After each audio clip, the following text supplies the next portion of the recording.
I stood on the playground of Shanghai First High School, surrounded by thousands of students in identical uniforms. The air was thick with tension. Today was Awakening Day, the moment every 18-year-old in Blue Star lived for. It was the day we would finally find out if we had what it took to become awakeners. Up on the high platform, 10 students stood before a massive, glowing crystal ball. Their faces were pale, caught between hope and pure terror. Close your eyes. Clear your minds. The awakening begins, a deep, commanding voice boomed. That was our principal, Xiaoheng. He wore heavy mage robes and carried himself with the weight of a man who had reached level 120 as a 4-turn mage. As he spoke, the crystal ball surged. Waves of elemental energy poured out, sinking into the students' bodies. A second later, the platform erupted in light. 9 white flashes, 1 green. Shi Xiangdong. Combat class, warrior. Common grade. Li Aikuan. Lifestyle class, idle trainee. Elite grade. Fan Yunzheng. Support class, priest. Common grade. Principal Xiao waved his hand, his expression staying flat. Next group. The crowd below started whispering immediately. People felt bad for Li Aikuan. Getting an elite grade was great, but being an idle trainee was useless for actual fighting. Fan Yunzheng was the real winner. Even though he was only common grade, he was a healer. Everyone wanted a healer on their team, even if they were slow to level up in the beginning. I stayed quiet, waiting in line. My heart was thumping against my ribs. I had been waiting 18 years for this moment, ever since I was reborn into this world. 1,000 years ago, the abyss invaded Blue Star. The world changed forever.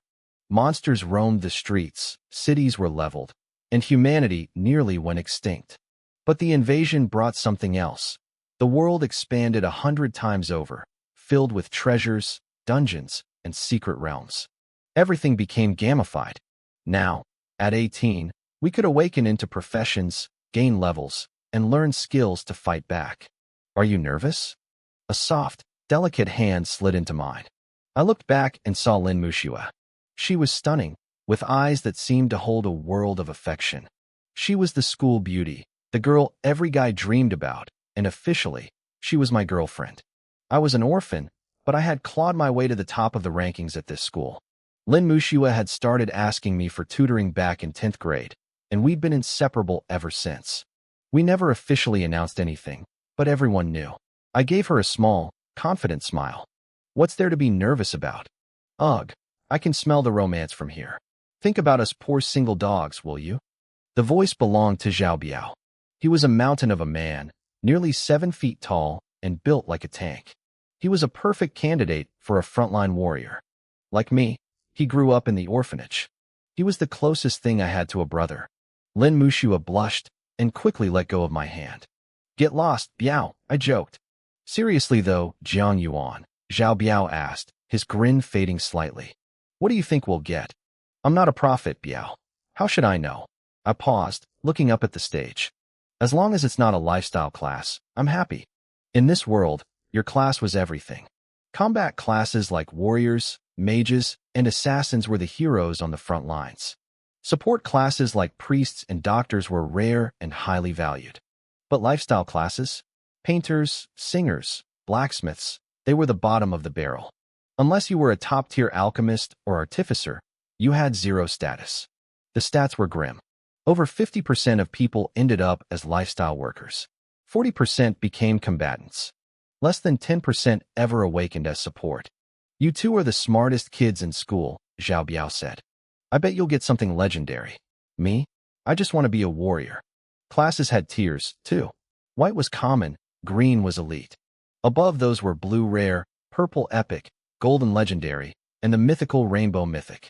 The higher the grade, the higher your potential. From your mouth to God's ears, I replied. I knew the theory better than anyone, but I also knew that after 1,000 years, the awakening process was still a total roll of the dice. It didn't matter how hard you studied. It was all down to luck. It's our turn, Lin Muxua whispered. Our group of 10 walked up the steps. As I got closer to the crystal ball, I could feel the raw elemental energy vibrating in the air. It felt like static electricity dancing on my skin. Principal Zhao's eyes lingered on us for a moment. He liked high-achieving students. He raised his staff high, with heaven and earth as the guide, and bloodline as the vessel. Let the awakening begin. He swung the staff. The crystal ball shattered the sunlight into a billion shimmering points of light that rained down on us. The moment the energy touched my skin, it felt like a dam breaking inside me. A warm, massive power surged through my veins, filling every corner of my soul. It felt like parched earth finally tasting rain. A blinding light tore through my vision. Suddenly, the crystal ball let out a roar that shook the entire playground. The gentle white glow vanished, replaced by a violent, brilliant explosion of blue light. It looked like a tidal wave crashing over the platform. The light shifted. It deepened from white to green, and then, in a flash, it turned a piercing, electric sky blue. The blue light shifted again. It deepened into a rich, royal purple. The noisy playground went dead silent. Thousands of eyes were fixed on the high platform, staring at the tall figure enveloped in that thick purple glow. Purple. Deep purple. That's an epic grade class, someone whispered. Who is it? Who's that lucky? Is it the top student, Jiang Yuan? No, look. It's the school beauty, Lin Muxue. A wave of gasps and exclamations rippled through the crowd. I watched as the students looked at her with a mix of shock, envy, and pure awe. My goddess was truly living up to her reputation. Suddenly, the air around Lin Muxue began to spin violently. A white, honeycomb-like pattern formed beneath her feet, kicking up a storm of light particles. Her clothes fluttered wildly, and her long hair lifted in the wind like the wings of a butterfly ready to take flight. This was the raw energy of the wind element. But the real shock came next. A ghostly silhouette of light and shadow began to weave together behind her. It coiled around her body like a living thing, etching complex, ancient patterns onto her forehead. She closed her eyes, her eyelashes trembling. The storm at her feet stopped being chaotic. Instead, it fused with her purple mental energy, creating a spiraling field that made the very space around her ripple. Dual elements? Principal Xiaoheng gasped. His sharp eyes were locked onto the center of the platform. Is she a dual element awakener?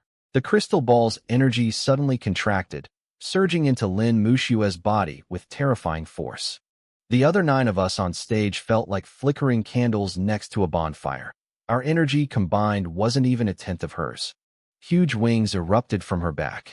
They were made of cyan wind, their edges shimmering with purple specks of mental energy like stars in a night sky. A clear, melodic cry echoed across the playground, sounding like a call from ancient times. A phantom image of a Qinghuan, a divine bird, appeared above her head, circling with its wings spread wide. Cyan wind and purple spirit energy fused into a brilliant pillar of light that shot straight into the heavens. Lin Muxue slowly opened her eyes. One pupil held the swirling patterns of the wind, the other held the purple mark of the spirit. She looked majestic, yet ethereal. She could feel it now. The wind was an extension of her own limbs, and her mental power was like invisible tentacles, sensing the emotions of everyone around her. She could even dive into their minds if she wanted to. The Qinghuan phantom circled one last time before shrinking into a beam of light that vanished into her forehead, leaving a tiny bird mark behind. As the purple light faded, Lin Muxue quickly turned to look at me. I was standing there with my eyes closed, covered in a faint, dull white glow. Compared to her radiance, I looked completely eclipsed. But I wasn't looking at her. I was focused on the cold, mechanical voice ringing in my head. Ding! Congratulations, host. Awakening successful. Infinite augmentation system activated. The system. It was finally here. 18 years. Do you have any idea how I've lived these past 18 years? I was screaming with joy on the inside. Jiang Yuan, are you okay? Lin Muxue's worried voice pulled me back. I opened my eyes and saw the faint remnants of the Qinghuan spirit behind her. I gave her a reassuring look. I'm fine, I said. I looked over at the crystal screen. The results were up for everyone to see. Lin Muxue, Combat Class, Qinghuan Covenant Master, Epic Grade. Jiang Yuan, Combat Class, Mage, Common Grade. Zhao Biao, Support Class, Priest, Common Grade. Among the sea of common, white text, Lin Muxue's epic rank was blindingly noble. We were the school's power couple, always ranked first and second in grades. But now our destinies had split wide apart. The top student had become a common mage. The gap was massive. Lin Muxue, meanwhile, was now a being beyond reach. The Qinghuan Covenant Master, the legendary Qinghuan Covenant Master. Principal Zhao's voice was shaking. It was the first time I'd ever seen him lose his cool. Is it that special, Principal? I asked. Even with all my studying, I hadn't come across this specific class in the textbooks. I saw it in a fragmented ancient text once, Xiao Heng said, his eyes bright. The Qinghuan is a divine beast of wind and spirit. It's one of the most powerful ancient inheritances. To think it reappeared today? At her peak, she'll be able to summon the actual divine Qinghuan to fight by her side. He didn't even bother calling the next group up. This one girl was enough to put our school at the top of the entire city. That sounds incredible, I remarked. Of course it is, the principal said, looking at her with pride. Even though it's labeled epic because it involves a divine beast and dual elements, its potential is equal to a legendary gold class. It's immeasurable. He then looked at me, his excitement cooling into a trace of pity and disappointment. As for you, a mage is, well, it's all right. You can still improve through future job advancements. It's good enough for me, I nodded. My only goal was a combat class. Getting a system on top of that was an unbelievable bonus. I had already skimmed the system's functions. Every time I used a skill, its power would double, permanently, and it stacked infinitely. With a system like that, who cares if I'm a common mage? I'll eventually be stronger than any epic or mythic hero. He's right, Lin Muxue said, her beautiful eyes searching mine. She couldn't sense any disappointment in my mental waves. In fact, she sensed a hidden, intense joy. She assumed I was just happy for her. We can level up together. You always taught me the theory. From now on, I'll protect you. Thanks, Muxue, I smiled. I guess I'll be living off your hard work then. I felt relieved. Our relationship hadn't changed just because our grades did. She wasn't becoming arrogant, and I wasn't feeling inferior. Hey, can you two think about the single dog standing right here? Zhao Biao grumbled as we walked off the stage. Talk about a mismatch. Zhao Biao was a 2-meter-tall mountain of a man, built like a tank, yet he had awakened as a priest. The mental image of this giant in white robes screaming, "I'm the healer," while charging into battle made my skin crawl. Stop complaining, Lin Muxue said, glancing at him. We'll take you with us when we go grinding. I might be a priest, Zhao Biao said with a grin, but when the time comes, don't think I won't charge the front lines right alongside you. He had a point. Support classes were notoriously weak in the early stages, but their importance was undeniable. In any party, a good healer was always more popular than a generic warrior. Plus, during a fight, they usually stayed in the back, keeping everyone healthy while staying out of the line of fire. A priest doesn't have to just be a support, I told him, thinking back to the theory I had mastered. If you advance correctly, you could become a light knight or a punishing priest. You'd be tanky, you'd have high damage, and you'd still be able to heal. In this world, the class awakening was just the starting line. Every 30 levels, a professional could undergo a job advancement. It was the only way to turn a basic class into something elite. This was exactly why I wasn't discouraged about being a common mage. My future depended on how I developed my skills, and of course, I had a literal god-tier system backing me up. So, should we head to the dungeon plaza now? Lin Muxue asked, looking at me for the lead. Let's hit the commercial street next to the plaza first, I replied after a moment of thought. We need to buy some skills and basic gear. Wait, Zhao Biao interjected. Don't we need more teammates? He looked at the three of us and frowned. Our team composition was a mess. A standard, balanced party usually needed a mage or archer for main DPS, a warrior or tank to soak up damage, an assassin or scout for reconnaissance, and a support for buffs. Even though Lin Muxue's Blue Phoenix contractor class was epic tier, she was still technically a magic user. If we ran into monsters with high magic resistance, she and I would both be useless. We were missing physical damage and a real frontline tank. The moment Zhao Biao finished speaking, a crowd of students who had awakened as tanks, warriors, and archers swarmed us. Lin Yuan, count me in. I'm an elite grade demon blood warrior. I've got double the HP of a normal tank. I can take any hit. Mushiwa, I awakened as a rare-grade hurricane mage. Having another magic user won't hurt, right? I'm a stealth assassin. I can scout the monsters and make sure the team stays safe. Dozens of combat class students surrounded us. Many were elite or even rare grades. They knew that teaming up with the school's top 2 stars, Lin Yuan and Lin Mushiwa, was a golden ticket to easy leveling. Most were there for Lin Mushiwa, obviously, but they didn't count me out either. Even as a common mage, I had a reputation for perfect grades and flawless tactical simulations. I was the ideal team captain. We'll buy our supplies first, I said, keeping my voice steady. If you want to join, meet us in front of the novice dungeon later. I wasn't ready to accept anyone yet. Under normal circumstances, I would have picked the best candidates, but with my system, I had a massive secret to keep. I didn't even know how powerful my infinite stacking would look in practice. Bringing strangers along was a risk I couldn't take. As we walked away, I heard a cold snort behind us. Who does he think he is? Just a common mage acting like he's still the top student, a voice spat. Theory doesn't mean crap anymore. This is the era of professionals. An orphan mage like him isn't fit to shine my shoes. The speaker was Zhou Luochun, a high and mighty teenager who had awakened as a rare-grade hurricane mage. In the school rankings, Lin Mushiwa was number 1, and he was a bitter number 2. Brother Chun is right, one of his lackeys chimed in. He's just riding Lin Mushiwa's coattails. With the Lin family's power and her talent, she'll dump that loser soon enough. Exactly. A toad trying to eat swan meat. You and Mushiwa are the real match made in heaven. Zhou Luochun watched us leave, his eyes filled with resentment. He came from the Zhou family, one of the 4 great families of Shanghai City. He had always lived in our shadow, and he was done with it. A swan? She's a phoenix, Zhou Luochun muttered, pulling out his smart bracelet to send a message. A commoner orphan has no place beside her. I don't even need to do anything.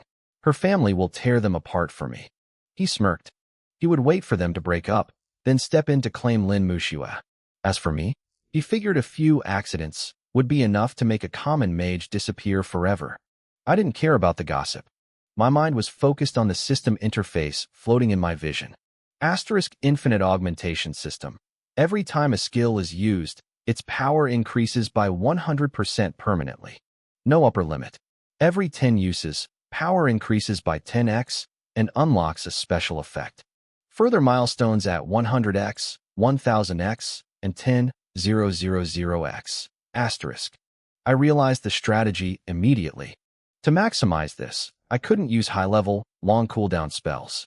I needed skills with the shortest possible cooldowns and the lowest mana costs. If a spell took 2 hours to refresh, I'd never stack the buffs. I needed frequency. We arrived at the South District Commercial Street. It was packed with professionals buying and selling monster materials, gear, and skill books. We stopped in front of a shop called the Heavenly Book Pavilion. The moment I stepped inside, the noise of the street vanished, replaced by an invisible barrier of silence. The air smelled of old ink and ancient wood. The ceiling was impossibly high, supported by dark gold pillars that looked like they belonged in an ancient tomb. This was where my journey would truly begin. Swirling cloud patterns and colored runes were carved into the massive pillars. Beneath my feet, the deep green jade tiles were polished so brightly I could see my own reflection. Everywhere I looked, shelves were packed with items. Gold plaques hung from each row, displaying categories in ancient script, skill scrolls, books of knowledge, attribute pages, secret technique scrolls, and ancient tombs. Next to every item, there was a price tag and a detailed description. People moved through the aisles in an orderly fashion, while staff members in green robes embroidered with the Heavenly Book logo assisted customers. "What can I help you find today?" a pretty female clerk asked, approaching us with a professional smile. "We're having a sale. Some items are up to 70% off." She gestured toward an area on the right side of the pavilion. It was crowded, mostly with people who looked like students. Since today was Awakening Day, the Heavenly Book Pavilion was running a massive promotion to lure in the new class of professionals. They were likely selling at a loss just to build brand loyalty with us early on. "Let's go check it out," I said. Jiang Yuan nodded. A sale was exactly what she needed, considering how little money she had. Lin Muxue stayed close to my side as we pushed into the more cramped, densely packed section of the shop. I scanned the shelves quickly to get my bearings. Skill scrolls were the main way for professionals to learn new abilities. Books of knowledge provided skill points to level them up. Attribute pages were even better. They permanently boosted base stats like strength or agility. Then there were secret technique scrolls, which held the sealed power of high-level professionals, and ancient tombs, which contained lost secrets from dangerous ruins. What kind of skill are you looking for, Jiang Yuan? Lin Muxue asked. An offensive one, I said without hesitation. Fire, lightning, or wind. Elements first. I had done my homework long before today. I'd studied every profession and mapped out my growth plan. My current stats were basic, level 0, with 10 points in strength, spirit, agility, and constitution. My mana was at 100, and my health was a measly 50. My talent, magic proficiency, let me learn any basic spell from any branch of magic. The downside was that I was a jack of all trades. I didn't get the massive damage bonuses that specialized mages, like a pure fire mage, would receive. You should pick one element and stick to it, Lin Muxue advised. If you learn too many different types, you'll be weak in all of them. Focus is the only way to get strong. I know, I replied. I looked at her. But what about you? You're a mythical tier Azure Phoenix envoy. Buying these common skills seems like a waste of your potential. Skill slots were precious. You only got one every 10 levels. If you filled them with junk early on, you'd ruin your future. I'm just looking for now, she said softly. She was right to be picky. As an Azure Phoenix envoy, she could use wind and spirit magic, plus summoning skills. She needed something legendary to match her tier. Besides, her family was wealthy. They probably had a better plan for her than anything found on a discount rack. I'm going to check over there, Zhao Biao said, pointing toward the priest section. We split up. I headed toward the mage scrolls. My eyes landed on a glowing red scroll. Skill, Fire Arrow, Tier 1. Source, Fire City Dungeon. Description, compresses fire energy into a sharp bolt. Deals piercing fire damage with a chance to explode. Cooldown, 1 minute. Mana cost, 200. Evaluation, 4 stars. Price, 2,000 gold. Original, for 1,800. The description was incredibly detailed, verified by a professional appraiser named Zheng Hai. The pavilion guaranteed these stats. If a skill didn't perform as described, you could actually hold the appraiser personally responsible. Fire Arrow, I muttered. The damage was good, but that 1-minute cooldown was a deal breaker for my system. I needed something faster. Junyao, what are you doing here? Lin Muxue's surprised voice pulled me away from the shelf. A woman in a dark, form-fitting qipao stood next to her. She was elegant and mature, her curves highlighted by the silk fabric. Her hair was held up by a jade hairpin, and she carried the confident air of someone in charge. I should ask you the same thing, the woman said, her voice smooth and teasing. Coming here without telling me? Do you not see me as your sister anymore?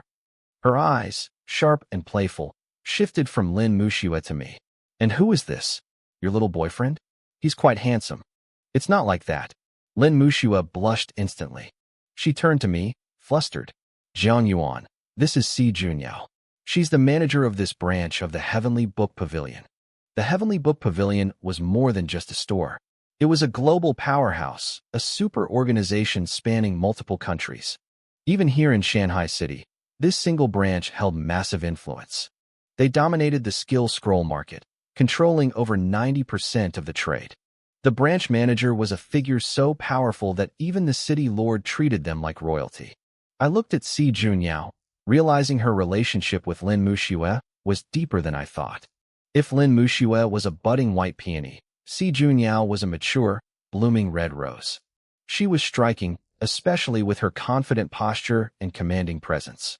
Hey, handsome, Si Junyao said, her eyes scanning me briefly before turning back to Muxue. See any skills you like? Since you're with Muxue, I'll give you one for free. I think this living history book would suit you. She wasn't really interested in me. I could see it in her eyes. To her, I was just a handsome face with a mediocre class. She was only here because of Lin Muxue. Word of Muxue's epic tier awakening as a Blue Phoenix contractor had already spread across the city. It was the first epic awakening in 17 years. No thanks, I said, shaking my head. I haven't done anything to deserve such a gift. Free things always come with a price. Even if she didn't want a favor from me, I'd be putting the debt on Mushiwa's shoulders. Besides, that specific book didn't fit my needs at all. Sister Junyao, you're so biased. Mushiwa pouted, shaking Si Junyao's arm. Why don't you give me one? If my little sister asks, how could I refuse? Si Junyao laughed. We have scrolls perfect for a blue phoenix, but we need your father's permission first. We can't mess up your growth path. Suddenly, Si Junyao's gaze shifted toward the entrance. A man and a woman were pushing through the crowd, heading straight for us with aggressive strides. Fourth lady, the man said, nodding briefly to Si Junyao. He was in his 30s and looked frantic. He turned his sharp eyes toward Mushiwa. Mushiwa, how can you just run off like this? Your father is worried sick. Come home right now. Brother, I'll go back later, Mushiwa said, shrinking back slightly. I already promised my classmate we'd run a dungeon together. No, now, Lin Yufan snapped. Do you have any idea how much noise your awakening caused? Our enemies are already moving. If you want to level up, you do it under family protection. He didn't care what she wanted. He turned to me, his expression turning cold. Jiang Yuan, right? I'm Mushiwa's cousin. I'm here on the orders of the clan head to take her home. He stepped closer, his voice dropping into a stern, lecturing tone. Mushiwa is the eldest daughter of the Lin family. She's been sheltered. She can afford to be naive, but not anymore. She is the future of our clan. She carries our legacy. He stared me down. When he said the word naive, he emphasized it heavily. He wasn't talking to her. He was warning me. He was reminding me that she was an epic tier genius, and I was an orphan with a basic mage class. We lived in different worlds. He was telling me to disappear before things got ugly. Brother, what are you saying? Mushiwa cried out, her face flushing with anger. Joey, take her home. Now, Lin Yufan commanded. The woman behind him moved like a blur. Suddenly, a crushing pressure filled the room. The air felt like solid lead. My blood seemed to stop flowing in my veins. I couldn't move a finger. I could only watch as the woman reached Mushiwa. Mushiwa, I tried to shout, but she was already gone. In the blink of an eye, both she and the woman had vanished. Don't worry, she's safe, Lin Yufan said, standing right in front of me. His voice was ice. Much safer than she is with you. She's young, and we don't want her taking the wrong path. And we don't want you making a mistake either. Which path I take is none of your business, I replied, my brow furrowed. I didn't like his arrogance one bit. Stop contacting her, he said flatly. You aren't the same kind of people. She is the Lin family's future. She'll be given everything. She has a mission. A mission, I countered. Mushiwa is a person, not a tool. Her happiness should matter more than your mission. That's what you think, Lin Yufan sneered. In a great family, your fate is tied to the clan. You can't break that bond unless you become powerful enough to stop the entire family from interfering. But look at you. He looked at me like I was an insect. The Lin family had looked into me before. Back when I was a top student, they didn't mind us hanging out. If I had awakened a powerful class, they might have even encouraged it. But there were no ifs in this world. To them, a common mage was trash. That day will come, I said, looking him straight in the eyes. And it won't be long. Such confidence from a brat, Lin Yufan laughed coldly. Stay away from her. If you don't, you might just disappear one day, and nobody will even know you're dead. He gave me one last look of pure contempt, then turned to Si Junyao with a polite smile. Sorry for the disturbance, fourth lady. Goodbye. I watched him walk away, my fists clenched so tight my knuckles turned white. I had lived in this world for 18 years. I knew how it worked. It was a world of the strong eating the weak. Without power, you had no voice. My friend had been dragged away, and her family had just threatened my life. I felt the fire burning in my chest. I needed to get stronger, and I needed to do it now. Si Junyao watched me closely, her eyes scanning my face for any sign of a breakdown. I looked calm, maybe even indifferent, which seemed to surprise her. You don't look angry at all, she noted, studying my expression. Would getting angry help? I asked. I wasn't lying, but I wasn't being entirely honest either. Inside, I was fuming, but logic had taken the wheel. Rage wouldn't change the fact that I was weak. Only power mattered now. Fair point, she sighed. But Lin Yufan wasn't just talking trash. He's dangerous. For Mushiue's sake, don't pick a fight with the Lin family right now. You're not in a position to win, and it'll only make things harder for her. She was worried I'd do something reckless. She thought I was a pebble trying to smash a boulder. She didn't realize that even a pebble can start an avalanche if it hits the right spot. Don't worry, I said with a slight nod. I won't make things difficult for her. She smiled, her elegant figure swaying as she walked away. I turned my attention back to the display cases. I needed skills. I saw Flame Wave, a Tier 1 fire skill. It dealt massive area damage in a 5-meter cone and left enemies burning. It was a top-tier skill, priced at 5,000 gold. Then there was Lightning Refinement for 3,500 and Windblade for 1,200. I kept browsing, looking for 3 things: skill type, cooldown, and price. Most people wanted high-damage skills with long cooldowns. I was different. Because of my infinite augmentation system, I needed the lowest cooldowns possible. A massive nuke that I could only fire once a minute was useless to me compared to a weak spell I could fire every second. The problem was my wallet. I had less than 1,000 gold. In this world, that was enough to live on for a while, but it was pocket change for a professional awakened. Then I saw it. Tucked away in a dusty corner was a scroll no one wanted. Skill, Fireball. Tier 1. Description: condenses a tiny amount of fire element into a ball the size of an egg. Deals negligible burn damage. Cooldown: 2 seconds. Mana cost: 2 points. Rating: 0 stars. The description was brutal. It called the scroll a failed replica and said it was more of a collector's item than a functional skill. It wasn't even a complete spell. The price was 800 gold, marked down from a ridiculous original price of 80,000. I stared at the name of the appraiser, Su Han. He was a level 5 master appraiser. In this city, there were barely 5 people at level 4, and Su Han was the only level 5. Why would a master waste his time appraising a piece of junk? To everyone else, this was trash. To me, it was a godsend. A 2-second cooldown? That was unheard of. With my system, negligible damage wouldn't stay negligible for long. I'll take this one, I told a nearby clerk. She looked at me like I had grown a second head. Sir, are you sure? This has been sitting here for 6 months. Even at a 99% discount, it's a failure. I'm sure, I said firmly. The transaction took less than a minute. I walked away with the scroll, feeling a surge of excitement. Jiang Yuan, you done? Zhao Biao popped up from the crowd, clutching a stack of books. He had spent his entire life savings on basic attribute pages and a single skill. I'm broke now. We'll have to rely on mob drops for gear, but I hear the drop rates in the novice dungeon are trash. He didn't mention Mushua. He had seen the whole thing and probably thought I was better off moving on. In his eyes, the gap between a commoner and the Lin family was a canyon we couldn't cross. We headed toward the dungeon plaza. High above in the pavilion, Si Junyao watched us from a window. She had been notified the moment I bought the scroll. A strange look crossed her face. That fireball scroll was actually the very first one she had ever created, a sentimental failure she never expected to sell. She wondered if I had seen something in it that everyone else had missed. I didn't care what she thought. I had my first weapon. Now, it was time to level up. The scroll I bought was more than just a piece of paper. To see Junyao, watching me from her window, it was a sentimental relic. She had written that collection value comment herself because it was the first scroll she ever made. She watched me with confusion in her eyes.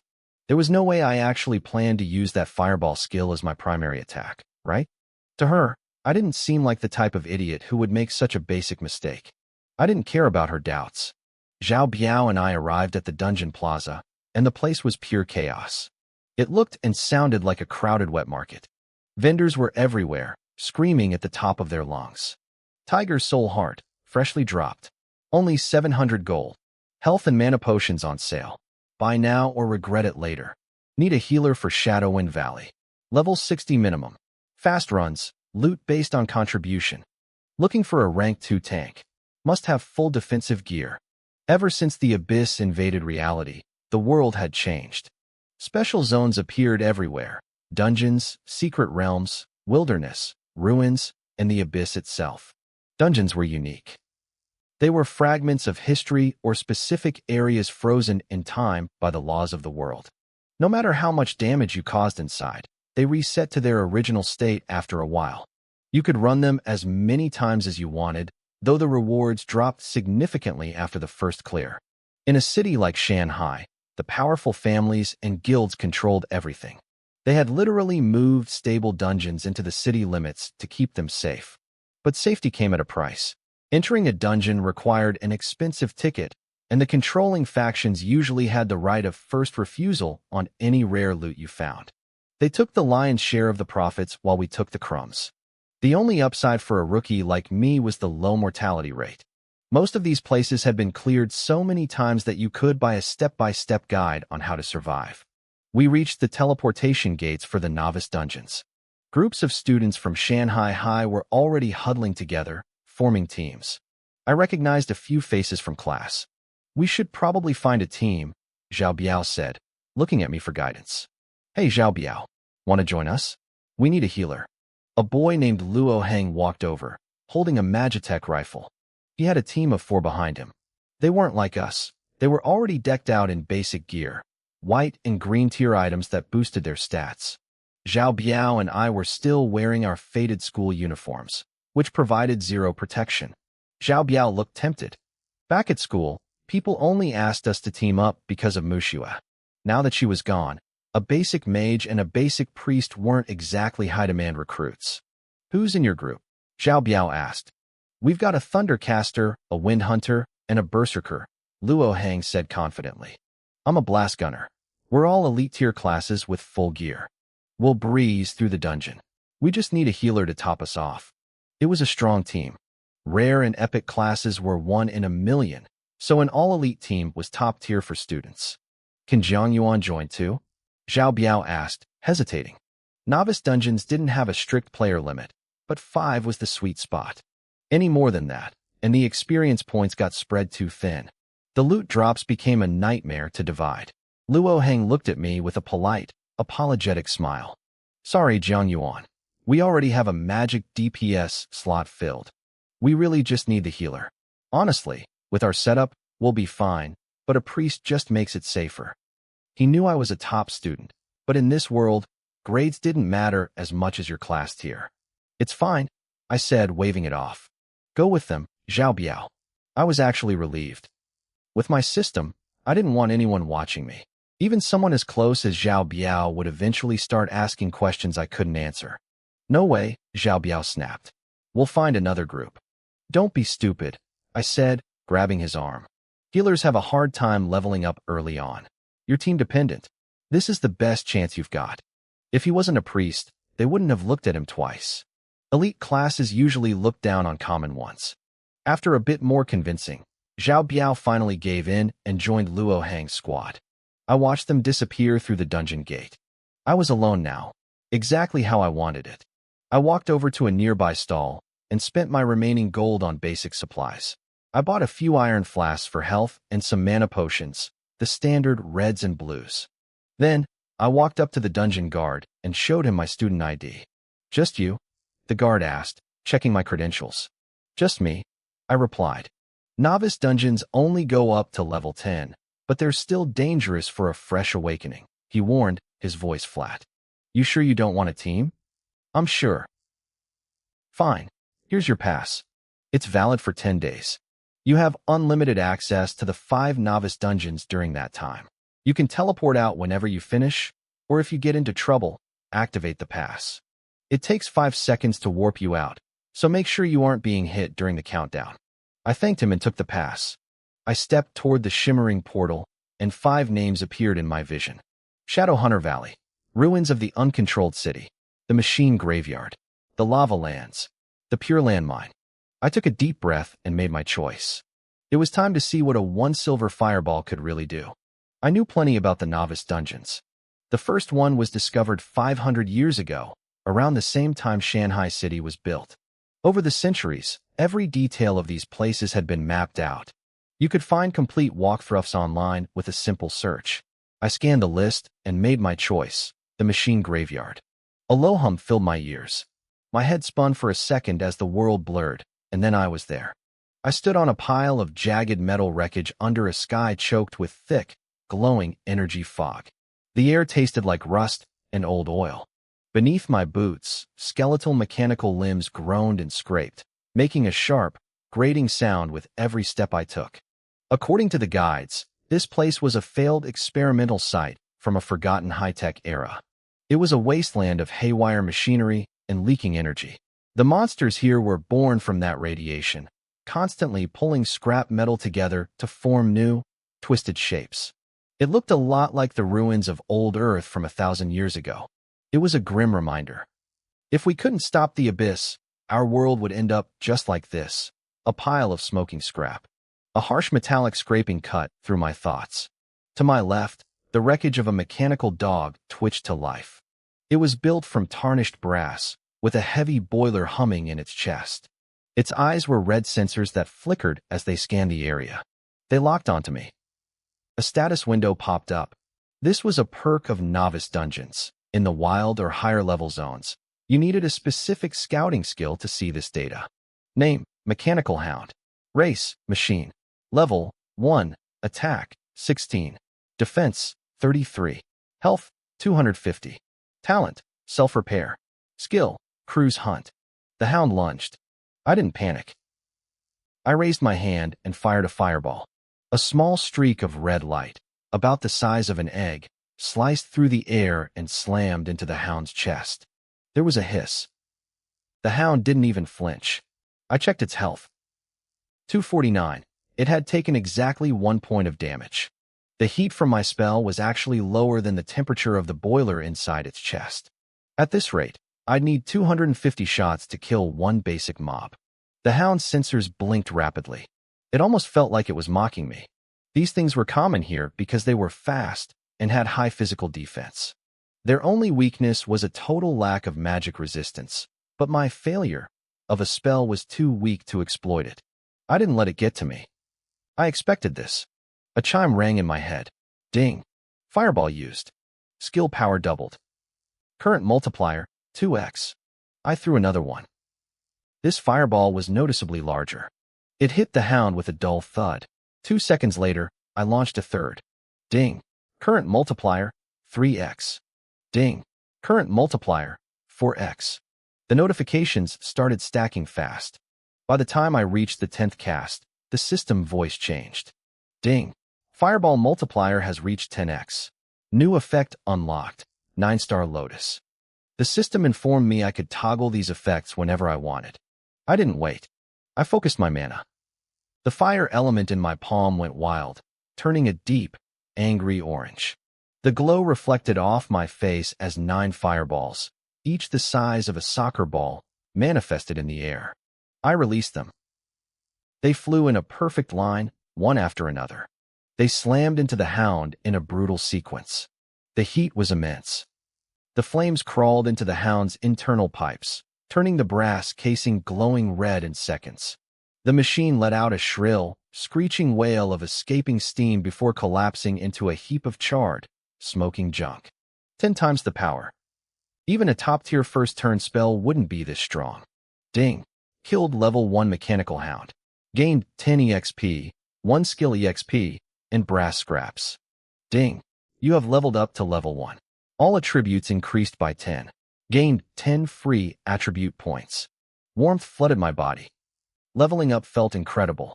Getting from level 0 to level 1 only took 10 experience points, so 1 kill did the trick. I knew it would get harder. Level 2 required 100 points, but the stat boost was massive. I checked my stats.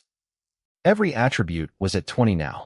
For a common class like mine, I got 10 free points per level. Elite classes got 20, and epic classes like Mushue got 40. Usually, the gap between a commoner and a genius only gets wider as they level up. Under normal circumstances, catching up to her would be impossible. But I wasn't normal anymore. With this kind of damage, even a legendary class wouldn't be able to keep up with me. I looked at my points. As a mage, everything depended on my spirit attribute. It was the root of my power. The higher it went, the more devastating my spells became. It was time to go all in. I stared at my status window. For a mage like me, every single point of spirit gave me 10 points of mana. It boosted my damage and my skill efficiency.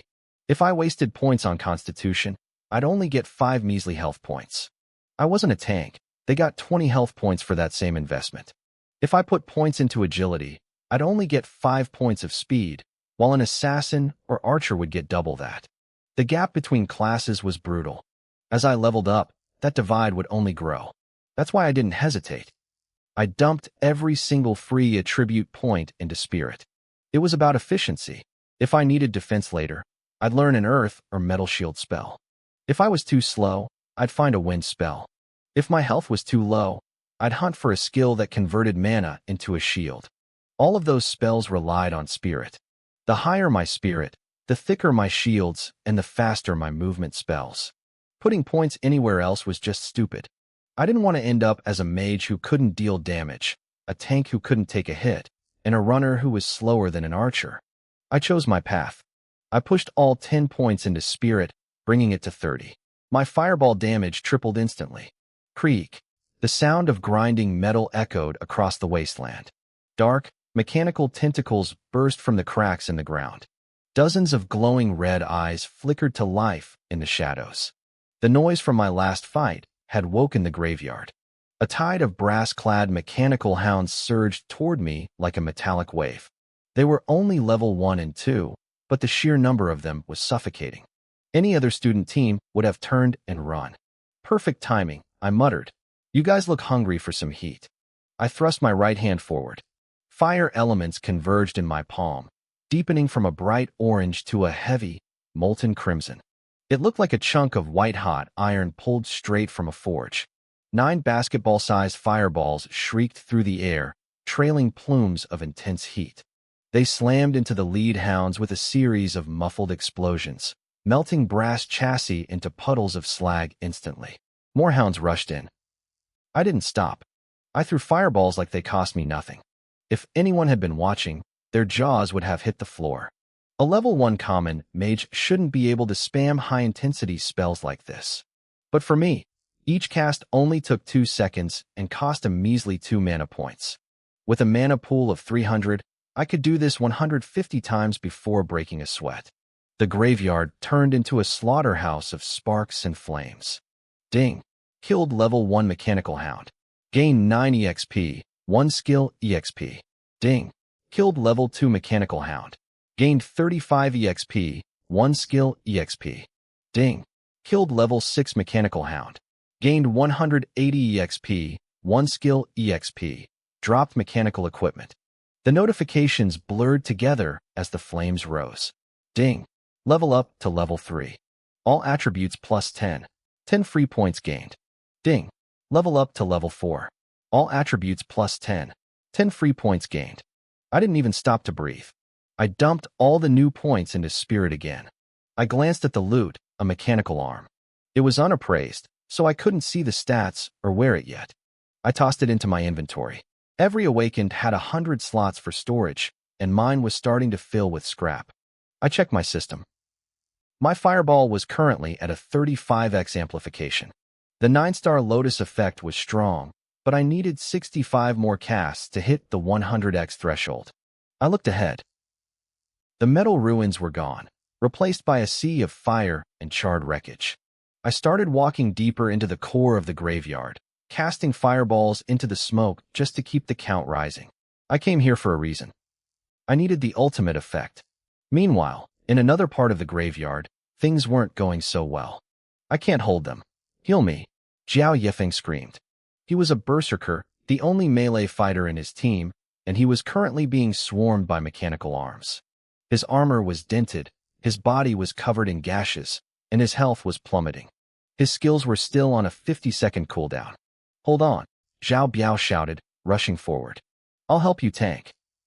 Zhao Yifeng was stunned. Zhao Biao was a healer, but he was stepping up to the front line to split the pressure. Fine, you take the right side. In the back, their leader Luo Xing raised his Magitech rifle, firing rounds into the brass hulls of the hounds. A lightning caster and a wind hunter joined in, their spells and arrows flying wildly. They were a new team, messy and uncoordinated, but they were fighting for their lives. Eventually, the last hound in their area fell. Jiao Yefeng collapsed to the ground, his health bar blinking red. "I thought we were dead," he wheezed. A soft, holy light washed over him. He looked up and saw Zhao Biao, his face bruised and battered, offering a tired smile. "Thanks, brother," Jiao Yefeng grunted, finally catching his breath. Jiao Yefeng hadn't really respected Zhao Biao at first. To him, a common tier healer was just dead weight. But after that fight, his mind changed completely. He realized Zhao Biao was a teammate he could actually trust, someone who would put his own life on the line when things got ugly. In that moment, the healer truly became part of the team. Most professional squads are forged in the fires of battle like this. It's not just about power or coordination, it's about character. "Don't mention it," Zhao Biao said, offering a weak smile. But I could see the worry in his eyes. We all thought a novice dungeon would be a walk in the park. We were wrong. Even with a team of 4 elite-tier fighters and a healer, we were barely scraping by. It turned out that studying in a classroom was just empty talk. You don't know how brutal combat is until you're bleeding out on the ground. Every year, plenty of students die in these beginner zones because they get arrogant. If we were struggling this much, I couldn't imagine how the others were doing. Zhao Biao's thoughts drifted to his best friend, Lin Yuan. He just hoped Lin Yuan had found a solid team to carry him through. "We were too reckless just now," Luo Hang said, breaking the silence. He was the leader, and he was already analyzing our mistakes. "We need to play it safe. We'll stay on the outskirts, hunt some stray mechanical hunters, and get everyone's level up first." He pulled out a map marked with red dots. Each dot was a monster. The closer to the center you got, the thicker the dots became. Right in the heart of the map, there was a patch so red it looked black. That was the extreme danger zone. I had no idea my buddy Zhao Biao was worried about me. At that exact moment, I was strolling casually through that very same extreme danger zone. I raised my hand and flicked a finger. A fireball, bright as a miniature sun, streaked through the air and slammed into a 6-foot-tall mechanical monster. The machine didn't just break, it disintegrated. A notification pinged in my head. I had used Fireball again. The power doubled. My current multiplier hit 100x. Since I reached the 100-fold mark, a new special effect unlocked. Flame Burst. Now, when my fireballs hit a target or traveled a certain distance, they triggered a massive explosion. It dealt splash damage, caused heavy internal bleeding, and had a chance to stun. With a 100x damage boost and Flame Burst, this basic spell was now stronger than most Tier 2 fire magic. I was honestly stunned. Fireball was supposed to have the lowest base stats in the game, but with the multiplier, my 9-star chain effect, and Flame Burst, the damage was terrifying. Nothing in my path, not even level 10 mechanical monsters, could survive a single hit. Since I could fire one every 2 seconds, I had basically become a walking, human artillery battery. Suddenly, the ground groaned under a weight it couldn't support. A nearby ruin collapsed, and a mechanical beast the size of a small mountain slowly stood up. It was built from dark purple superalloy, standing 3 stories tall. Its limbs were like massive steel pillars, and every step it took left deep craters in the earth. 2 massive cannons were mounted on its shoulders. This was the boss of the mechanical graveyard, the Desolation Steel Colossus, Guslam. I glanced at its stats. Level 10. Strength, 148. Constitution, 480. Health, 220,000. It had a passive called Desolation Body and skills like Electromagnetic Pulse and the Ghostly Desolation Cannon. It was a beast. My own health was only 300. As a level 5 mage, I was as fragile as glass. 1 or 2 direct hits from this thing, and I'd be nothing but a red smear on the pavement. Without a perfectly coordinated team, most people would be slaughtered here. The boss looked intimidating, I'll give it that. But I didn't flinch. I focused, and the fire elements around me went wild. The temperature skyrocketed. 9 blazing fireballs condensed in front of me, each one the size of a wash basin. They had deep red outer layers and glowing blue cores, radiating enough heat to melt steel. They hovered in an arc, looking like a cluster of falling stars. In the name of flame, I whispered, "Burn everything." I swung my arm forward. The 9 fireballs shrieked through the air, pulled by an invisible force. The boss tried to throw up an energy shield, but my spells were too fast. The first fireball slammed into a joint in its torso. The explosion was blinding. The metal turned a dull cherry red instantly, and the shield flickered and shattered. Before the Colossus could even react, the second, third, and fourth fireballs hit the exact same spot. 9 consecutive hits, 9 massive explosions. Each one carried enough force to level a building. The fire behaved like a caged beast finally set free, tearing through the graveyard. The shockwaves cleared every piece of debris for 50 meters. I listened to the screeching sound of twisting metal and the roar of the flames. When the smoke cleared, the massive chest plate was gone. The internal wiring had melted into a puddle of black slag. "That's it," I muttered. I felt a bit let down. The destruction was massive, but for me, it was just one cast. One cast that cost 2 mana points and had a 2-second cooldown. Yet, the damage was easily tier 2, maybe even tier 3 level. It was a total slaughter. I realized then that I didn't need to waste time learning high-level spells with long cooldowns. I just needed to keep stacking my multipliers.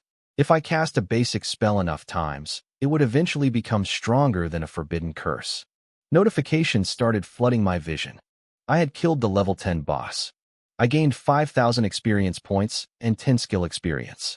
I picked up 5 stacks of metal materials, a steel mechanical heart, and a book called Guzlam's Growth Notes. There were also 3 pieces of unidentified gear. Another chime rang out. I had achieved the first clear of the mechanical graveyard. The rewards were 10 attribute pages and a book of knowledge. My vision blurred for a second as my level jumped straight to level 7. My stats increased by 10 points across the board, and I had another 10 free attribute points to spend. Since I was soloing, I didn't have to share a single scrap of experience with anyone else. I leveled up fast. Between the boss kill and the experience bonus for fighting higher-level enemies, I had reached level 7 in record time. For any other student, this would have taken days of grueling teamwork. For me, with the infinite augmentation system, it was as easy as breathing. But levels weren't my priority.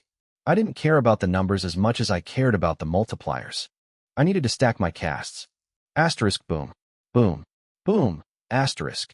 Even though the boss was dead, I didn't stop. Every 2 seconds, I launched another fireball into the ruins, carving massive craters into the scrap metal. I checked my loot. The attribute pages and the book of knowledge were great. More stats meant more raw power. The rest of the drops were useless to me, just junk I could sell later for a bit of gold. I pulled up my status panel to see where I stood. I was a level 7 mage. My strength, agility, and physique had all jumped to 80. My spirit, however, was at 160. I dumped every single attribute point I gained from leveling and the bonus pages straight into spirit. My mana pool sat at 1,600. My fireball was now level 2. To level it again, I needed 4 skill points, so I decided to save what I had for now. In this world, skills had a clear progression. You could level them up to increase their base damage, but the form of the spell stayed the same. A level 100 fireball was still just a fireball. Then there was advancement.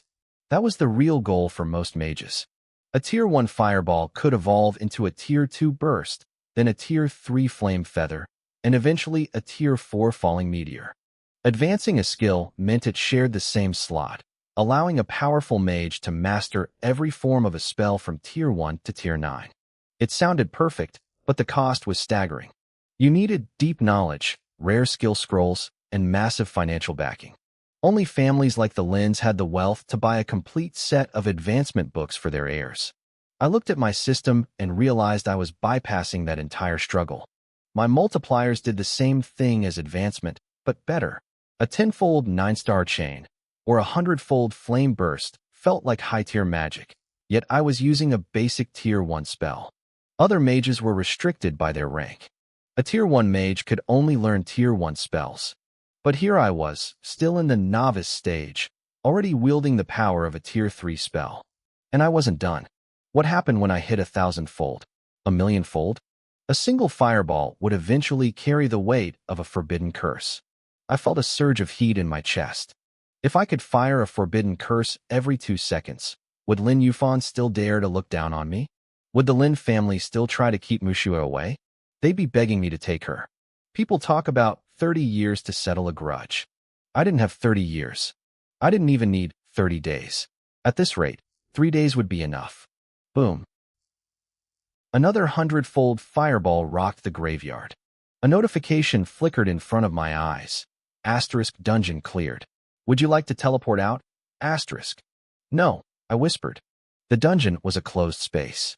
I was alone here. No one could see what I was doing or how fast I was growing. This was the perfect place to farm my multipliers.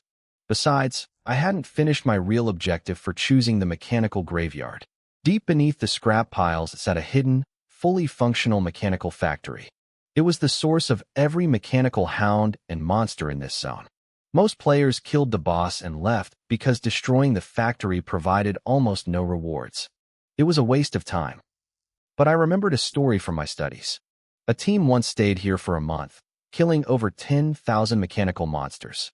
They unlocked a hidden title, Mechanical Hunter. For most, the title was garbage. It slightly increased affinity with machinery and reduced skill cooldowns by exactly 1 second. For a mage whose spells took minutes or hours to cool down, 1 second was a joke. But for me, my cooldown was only 2 seconds. Reducing that by half was a miracle. It would double my casting speed. It would double my growth. I hiked toward the dark tunnel entrance leading underground. Dozens of glowing red eyes peered out from the shadows. A pack of mechanical hounds lunged at me, snarling through metal teeth. I raised my hand and sent a fireball screaming into the tunnel, vaporizing the entire pack instantly. I wasn't going to destroy the factory. I was going to stand right here and wait. I needed 10,000 kills, and I wasn't leaving until I got them. I watched as wave after wave of mechanical monsters crawled out of the dark tunnel, only to be instantly swallowed by the sea of fire I had created. Was this a bug in the system? Probably. Did I care? Not at all. I just kept farming. I had no intention of exploring the underground factory. This dungeon had been open for hundreds of years. Every inch of it had been mapped out by others long ago. There were no secrets left to find, only monsters to kill. My mana was running low. I pulled a spirit potion from my bag and downed it in one go. I could feel my energy slowly trickling back. Half an hour later, I decided to test my limits. I unleashed 9 massive fireballs, each the size of a wagon wheel. The impact was deafening. 9 deep, crimson craters scarred the earth, followed by a roar that shook the very foundation of the dungeon. Columns of magma erupted from the ground, reaching toward the ceiling. They weren't just pillars of flame. They twisted and surged, morphing into 9 giant fire dragons. Their heads were raised high, their claws sharp and terrifying. The heat was intense enough to melt solid steel. The sky turned the color of molten gold. Sparks fell like burning rain, exploding into tiny fires wherever they touched the ground. Within seconds, everything for hundreds of meters was transformed into a literal hellscape. The temperature spiked to over 500 degrees.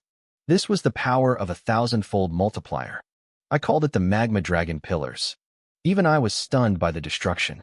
If I weren't inside a dungeon, this single attack would have leveled the entire city plaza and the surrounding business districts. I thought about Xiao Hong, the principal of my high school. He had spent his entire life reaching the 4th rank as a mage. Rumor had it the strongest person in Shanghai City was the city lord, a 5th-rank powerhouse. In a city of millions, you could count the 5th-rank experts on one hand. I used to look up to those people like they were gods. Now, they didn't seem so untouchable anymore. But I forced myself to stay calm. I knew my weakness. My attack power was insane. I was firing off 4th-rank spells every 2 seconds, but I was still a glass cannon. My level wasn't even 10 yet. To a real expert, I was still just a fly. One slap, and I'd be dead. I needed to keep a low profile. If anyone found out my secret, I'd be hunted down or locked in a lab. Until I was strong enough to protect myself, I had to stay in the shadows. Shanghai City was just a small base in the Nanjiang province. It was protected by steel walls and magic arrays, a tiny safe haven in a world overrun by monsters. Beyond the walls lay the wilderness, a place where humans were no longer the masters. Shanghai only had 3 million people. It was nothing compared to the capital, Nanjiang City, which housed over 100 million people and countless high-level experts. I needed to be humble, at least until I was truly invincible. Once I hit level 10, I would unlock a new skill slot. I decided then that my next skill had to be for survival. I raised my hand and fired a simple, tiny fireball. I had turned off all the multipliers and special effects. If I kept using the magma dragon pillars, I'd collapse the entire dungeon and attract way too much attention. I went back to the grind. I had two goals: 10,000 kills for the Mechanical Hunter title and pushing my multiplier even higher. A notification pinged in my ear. I had killed another level 10 Mechanical Hound. 300 experience points. 1 skill point. Then, a golden light washed over me. I had reached level 10. My attributes increased, and that new skill slot finally clicked open. But then another notification popped up. I had hit the level cap for the Mechanical Graveyard. I wouldn't gain any more experience here. I checked my stats. My spirit was at 220, double my other attributes. My mana pool had expanded significantly. It was hard to believe I had reached level 10 in less than a day. Usually, it took weeks of grueling work for a normal person to get this far. But my level didn't reflect my true combat power. As I cast one more fireball, the system chimed again. Fireball multiplier has reached 10,000x.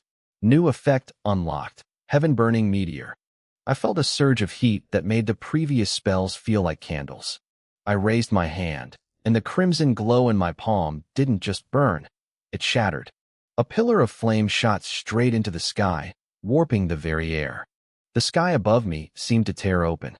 Huge rifts appeared, and from those cracks, fire poured out. These weren't just rocks. They were massive chunks of volcanic rock wrapped in white-hot flames. Each one was over 1,000 degrees. The whistling sound of them cutting through the air was deafening. Thousands of meteors wove a web of fire that covered the entire horizon. It wasn't a shower anymore. It was a localized apocalypse. Every single meteor carried enough power to burn the seas and melt the mountains. The air screamed under the intense heat, dying a slow death as the light itself warped and twisted out of shape. When the flaming meteors finally struck the ground, the world exploded. Roar after roar shook the earth, sending pillars of crimson light shooting into the sky. The ground was instantly riddled with molten craters, and glowing lava began to spill everywhere, dissolving metal, ruins, and even the dirt into nothingness. Every inch of the land was consumed by the heaven-burning meteor.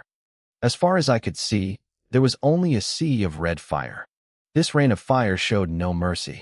It was a localized apocalypse, determined to turn everything into ash. I stood in the middle of the inferno, the only figure left standing in a world of destruction. Even I was stunned by the sheer terror of this skill. The Mechanical Graveyard had become a world of fire. Nothing but fire. Then, I heard a sharp crack. It was the sound of space itself tearing. The power was so immense that the dungeon world couldn't contain it. I realized that if I cast this spell one more time, the entire dungeon might actually collapse. If I destroyed the dungeon forever, things would get very complicated with the authorities. I immediately shut off the multipliers and the special effects. For the next 3 days, I went back to basics, casting simple, single fireballs one after another to grind my proficiency. A notification finally chimed. I had killed 10,000 mechanical monsters. I had earned a new achievement, Machine Hunter. It was a white-tier title that slightly increased my mechanical affinity and, more importantly, reduced all skill cooldowns by 1 second. The rules were simple. I had to equip it and display it publicly for the effect to work. There was no limit to how many achievements I could earn, but I could only wear 9 at a time. I felt a surge of joy. Finally, I equipped the title, and the words Machine Hunter appeared above my head in a metallic, high-tech font, glowing with a soft white light. Achievements were ranked like everything else: white, green, blue, purple, gold, and rainbow. Even though this was just a basic white title, it gave me exactly what I needed. My fireball originally had a 2-second cooldown. Now, I could fire them every second. I opened my system panel. My fireball multiplier had reached 49,800x. I had unlocked 4 major effects: 9-star continuous beads, flame burst impact, flame jade dragon pillar, and the heaven-burning meteor. I only needed about 50,000 more casts to reach the 100,000x milestone and unlock the next tier of power. With the cooldown reduction, the process would be twice as fast. However, I decided it was time to leave. I was capped at level 10, and the dungeon space was too fragile for my growing power. Plus, I was out of mana potions. I couldn't sustain a fireball every second without them. Most importantly, now that I was level 10, I could learn new skills. My attack power was godlike, but my defense was non-existent. I was a glass cannon, and that was a dangerous way to live. I hid my title and stepped through the exit portal. I emerged back at the Novice Dungeon Plaza. The crowd of students had thinned out significantly. Most had already leveled up and moved on to higher-tier dungeons or the leveling zones outside the base city. The Novice dungeons were just a stepping stone. The experience was low, and the loot drops were pathetic. After killing over 10,000 monsters, I only had about 200 pieces of metal materials and basic gear. I headed to a nearby buyback shop to clear out my inventory. The shop owner was a shrewd old man with squinty eyes and a permanent, fake smile. He looked over my haul and nodded. A total of 1,569 gold coins. Let's call it an even 1,600. I frowned. 1,600 gold. That was more than my parents' total savings. But for a professional, it wasn't even enough to buy a decent skill scroll. My shop has a great reputation, the old man said, seeing my expression. Your items are mostly white tier. Only a dozen are green. Anywhere else, you wouldn't even get 1,500. Besides, I didn't even charge you an appraisal fee. He was right about that. Gear dropped from monsters usually came in an unidentified state. You needed an appraiser to unlock their stats before you could even wear them. It was one of the most lucrative professions out there. Fine. 1,600 it is, I said. I knew the market. Novice dungeon loot just wasn't worth much. As I was finishing the deal, a group of 5 young people walked in, 4 guys and a girl. They looked about my age, probably students from another school. I was about to leave when their conversation caught my ear. Boss, do you buy skill scrolls? The leader, a guy named Pan Yunchi, asked. Usually, people sold scrolls at the Heavenly Book Pavilion for better prices. Selling to a buyback shop was a sign of desperation. Let me see, the old man said. Pan Yunchi handed over a scroll etched with faint green patterns. I could feel a slight breeze emanating from it. A common tier 1 haste spell, the owner said, barely looking at it. 950 gold. 950? Are you kidding? Pan Yunchi snapped, slamming his hand on the counter. You can't find a skill scroll on the market for less than 1,000. Most go for 2 or 3,000. Young man, there's a difference between a buyback price and a retail price, the old man replied calmly. My offer is fair. Can't you go a bit higher? How about 1,200? The girl in the group, Kong Jianing, pleaded. If it's too low, we might as well just go to the Heavenly Book Pavilion. The old man chuckled. Little girl, this scroll dropped in a novice dungeon, didn't it? Nothing truly great comes out of those places. And besides, this scroll has been appraised before, the shop owner said, his eyes narrowing with a sharp, calculating glint. You've already been to the Heavenly Book Pavilion. You know exactly what it does. They probably offered you 900 gold, didn't they? I'll give you 950. Consider the extra 50 a fee for your trouble of walking over here. Pan Yunchi and his friends looked at each other in shock. They felt exposed. The old man had read them like an open book. Every word he said was exactly right. What do we do? One of them whispered. Selling it for less than 1,000 feels like a total scam. Maybe we should keep it. Kong Jianing suggested, looking at the leader. Pan Yunchi, you're an assassin. Haste is perfect for you. I'm not learning that trash, Pan Yunchi snapped. It's a waste of a skill slot. Actually, 950 isn't that bad, another boy chimed in. We can trade that for a few pieces of white tier gear.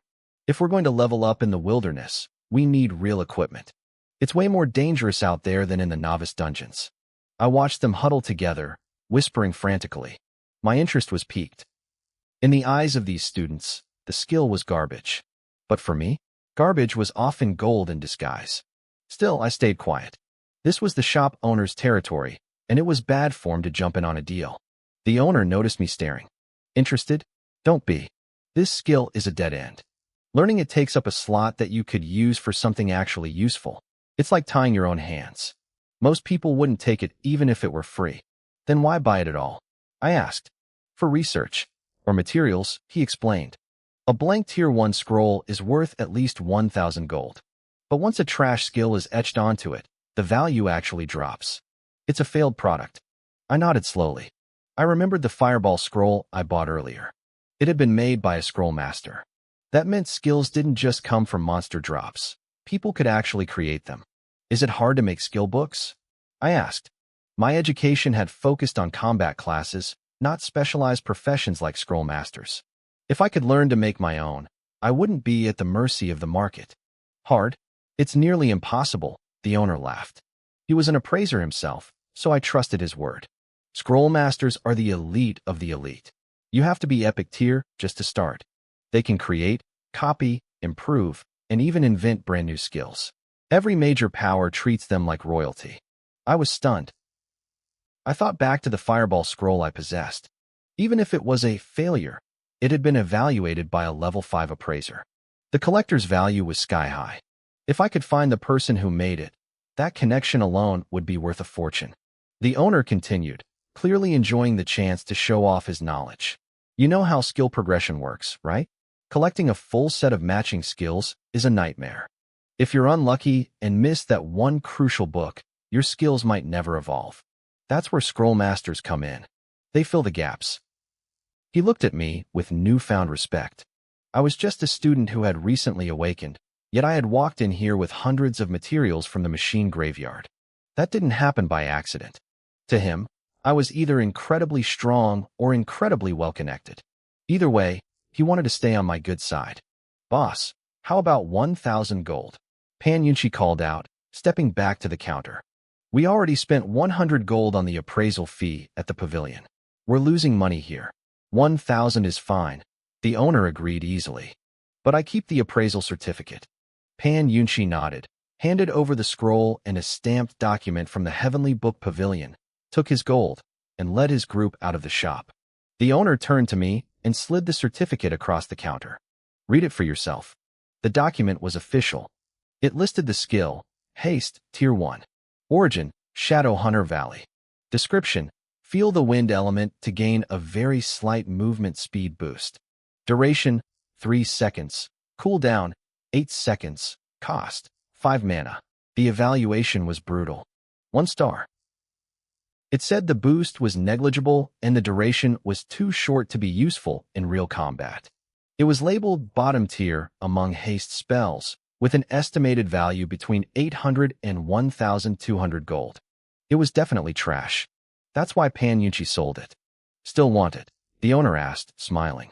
How much? I replied after a moment. The skill was weak, but I saw something they didn't. The cooldown was only 8 seconds. Most high-level haste spells had massive boosts, but took minutes to recharge. With my Mechanical Hunter title, that 8-second cooldown dropped to 7. I already had the insane power of my 10,000 times magnified fireball. I didn't need more damage, I needed utility. I needed to be able to move. 1,000 gold, the owner said. Consider it a favor between friends. Just promise me that when you have more loot to sell, you'll come to me first. I'll give you the best prices. Deal, I said. It was a fair price, and having a reliable contact for my loot was worth more than a few gold coins. I handed over the money and took the scroll. It was time to see what my talent could do with a trash utility skill. I didn't see any problem with the owner's offer. Like he said, more friends meant more paths. Besides, I needed a reliable channel to sell the loot I'd be gathering in the future. Keep an eye out for similar skill books for me, I said, adding a small request of my own. No problem, the owner nodded. Any specific requirements? Short cooldowns, I replied instantly, and low mana consumption, specifically for mage-type skills. Got it. Let's add each other. I pulled out my smart bracelet and swapped contact info. That was when I noticed a flood of unread messages. Signals were blocked inside dungeon instances and most wilderness areas. You only got a full signal once you were back within the safety of the base city. I scrolled through them one by one. The first few were from Xiaobiao. Jiang Yuan. Did you find a team yet? Haha, we cleared the dungeon. It was a bit scary though. Be careful when you go in. It's definitely not zero danger. I almost died a few times. Where are you? Still in there? The messages continued over the next few days. I hit level 3. Got 2 pieces of gear. My teammates are great. Haha, I'm finally level 5. The team wants to head outside the city to grind. The monsters in the dungeon give too little XP. Yuan, why aren't you replying? You didn't run into trouble, did you? Let me know when you're out. Brother, don't die on me. If I'd known, we would have just teamed up. It looked like Zhao Biao joining Luo Xing's team was a smart move. He'd hit level 5 and moved to the city outskirts. He had officially survived the novice phase and become a real professional. I quickly shot him a message telling him I was fine and had just stayed in the dungeon a few extra days. He didn't reply immediately. He was likely out in a hunting zone without a signal.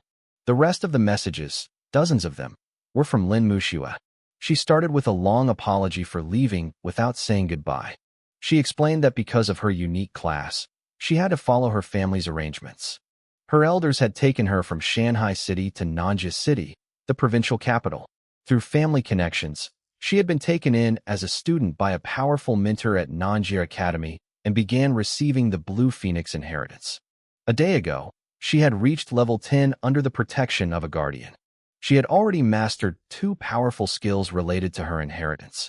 Her final messages asked how I was doing and reminded me of our promise to do well in the federal exams so we could attend Nanjia Academy together. I sighed, feeling the weight of the gap between us.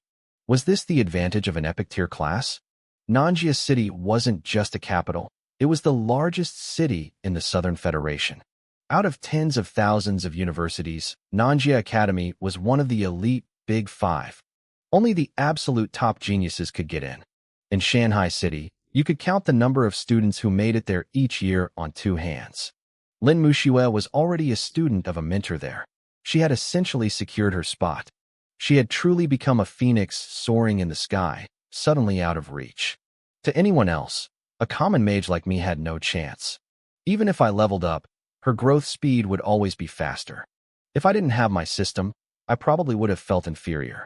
I might have never been able to catch up to her in a lifetime. But the reality was different. My true strength could crush Lin Muxue's current power several times over. I replied to her, telling her I had also hit level 10. I promised her I'd shine in the federal exams and meet her at Nanjia Academy. That school had the resources and high-tier skills I needed to grow. Besides, Shanghai City was just a small, second-tier base city. I needed to leave to see the wider world. My bracelet chimed immediately. She was online. You really hit level 10 already? That's so fast. How did you do it? I'm only level 12, and that's with Zhou Yi helping me. It's so slow now. Does that mean you can learn your second skill? Skills are everything, Yuan. You have to be careful. Don't be greedy for cheap, messy skills just to save money. A few more messages popped up before I could type. Actually, I have a good relationship with Sister Junyao. If you run into trouble, ask her for help. If you see a skill you like at the Heavenly Book Pavilion, just tell her. Put it on my tab. Think of it as a loan, you can pay me back later. I felt a sudden warmth in my chest. I had been an orphan for 18 years. Being remembered and cared for like this felt good. She must have talked to Si Junyao and heard about me buying that trash Fireball book. She was worried about me, but she phrased it as a loan to protect my pride. We chatted for a while, sharing our experiences and combat tips, until she had to go back to training. I looked at the green scroll in my hand. I hadn't learned it yet. While the shop owner was looking for books for me, that was a game of luck. The Heavenly Book Pavilion controlled 90% of the market. If anyone had what I needed, it was them. Even the people who sold this haste scroll had gone to the pavilion first before settling for the pawn shop. If only I could get that mysterious scroll artist to help me. I started walking toward the tallest building on the commercial street. From what the shop owner told me, a scroll artist was at least an epic tier profession. They didn't just copy scrolls like a basic scribe. They could replicate a scroll perfectly, create new ones from blueprints, or even improve existing ones. I needed an upgrade, and the Heavenly Book Pavilion was the only place to get it. Being a scroll artist was about more than just copying. The best ones were creators. They used their own knowledge and experience to craft brand new skill scrolls from scratch, bringing things into existence that had never been seen before. When I entered the Heavenly Book Pavilion, I didn't head for the front desk. I took a chance and used the contact information Lin Muxue had given me to reach out to Si Junyao. I wasn't holding my breath. Even if she was close with Muxue, She was the head of the entire pavilion. She was powerful, busy, and probably didn't have time for a nobody like me. To my surprise, a staff member approached me a few minutes later and led me to the top floor. The elevator doors opened to a world of pure luxury. A crystal chandelier hung from a gilded dome, casting shimmering light over deep red carpets and sandalwood furniture. The walls were inlaid with jade, and the shelves were packed with ancient porcelain and famous calligraphy. Even the floor was made of emerald-grade stone. As I pushed open the doors to the main office, a light breeze caught the hem of a robe. Behind a heavy desk stood Si Junyao. She wore a moon-white qipao with subtle patterns, her long hair pinned up with a jade hairpin. A few loose strands brushed against her face, smelling faintly of ink.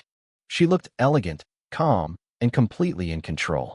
She was leaning over a sheet of gold-flecked paper, holding a brush with practiced ease. The sunlight through the window caught her wrist, making her skin look even whiter than the paper.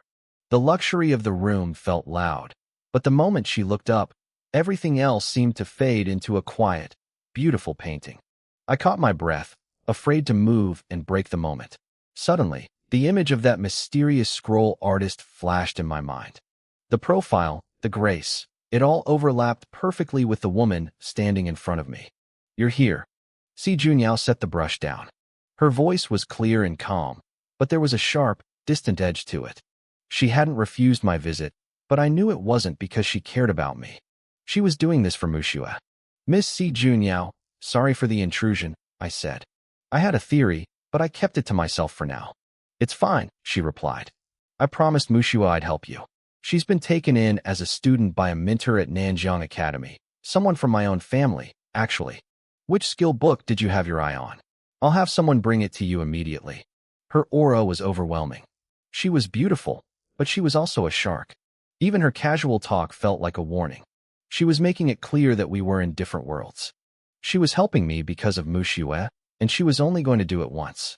"I actually bought a scroll here before," I said, refusing to let her pressure me. "I want to know who the scroll artist was that created it." Si Junyao's eyes sharpened. She looked at me with sudden suspicion. Scroll artists were incredibly rare. Most people in a place like Shanghai City didn't even know they existed. They just thought they were some kind of hobbyist painter. That was why that fireball scroll had sat on the shelf for so long at 80,000 gold. No one understood what it really was. Then, it clicked for her. She remembered that failed fireball scroll. I was the kid who bought it. That scroll was her work. It was her very first creation. Even if it was technically a failure, it meant something to her. "I want to ask that person for a favor," I continued. "I want to improve a skill scroll. I wasn't going to settle for one free book. If I was using Mushua's favor, I was going to make it count." Si Junyao narrowed her eyes. She stared at me for a long time, and I felt a strange shiver. It felt like she was looking right through me. She was definitely using some kind of high-level inspection skill. "You actually learned my fireball skill?" she asked, her voice full of disbelief. She wasn't just a scroll artist. She was a master appraiser. She could see my character sheet as clear as day. And there, sitting in my skill column, was that lone, worthless fireball. "It was your fireball?" I asked. I didn't act surprised. It made sense now. She was young, yet she ran this place. Her talent as a scroll artist explained everything. It explained why a professional appraiser had given that book such a high price tag. "Yes," she said softly. "I'm the one you're looking for." "Then the skill I learned is yours," I nodded. Si Junyao's expression was a mess of emotions. She looked shocked, frustrated, and weirdly relieved all at once. I don't think she ever expected someone to actually learn that skill. She probably thought it would just be kept as a collector's item. Knowing it was now part of some kid's permanent stats seemed to bother her. "Well," she sighed, "you're full of surprises. But I'm curious. How did you get to level 10 in just a few days using a skill like that?" She was looking at my level.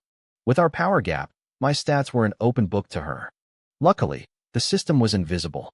Not even a god-tier inspection skill could find that. "Do I have to answer that?" I asked. I knew it looked suspicious. Mushua was level 10 because she was an epic-tier genius with a massive family backing her. I was a common mage with a trash skill and 0 resources. Getting to level 10 this fast shouldn't have been possible. She was probably wondering if that weak fireball was actually stronger than it looked. She had no idea that if I hadn't been capped by the novice dungeon, I'd probably be level 20 by now. Suit yourself, she said, not pushing it. So, what do you want to improve? Her tone had shifted. It was still professional, but the cold distance was gone. It's a haste scroll, I said, pulling out the green paper. I want to reduce the cooldown and the mana cost. Is that possible? Si Junyao took the scroll and looked at it. Her face immediately twisted into an expression of pure disgust. Where did you buy this? This isn't even trash, it's worse. If you want a second skill, I have dozens of top-tier grade 1 scrolls in this building that are 100 times better than this. I have items in my private collection that aren't even for sale to the public, Si Junyao said, her eyes fixed on me. I can open those up for you. There's bound to be something that fits. After all, I promised Mushiwa I'd take care of you. She looked at me like I was a puzzle she couldn't solve. I could tell she thought I was handsome and smart, but my choices were making me look like a complete idiot in her eyes. This was a massive favor from the head of the Heavenly Book Pavilion, and I was wasting it on a piece of trash. To her, this wasn't just my reputation on the line, it was hers.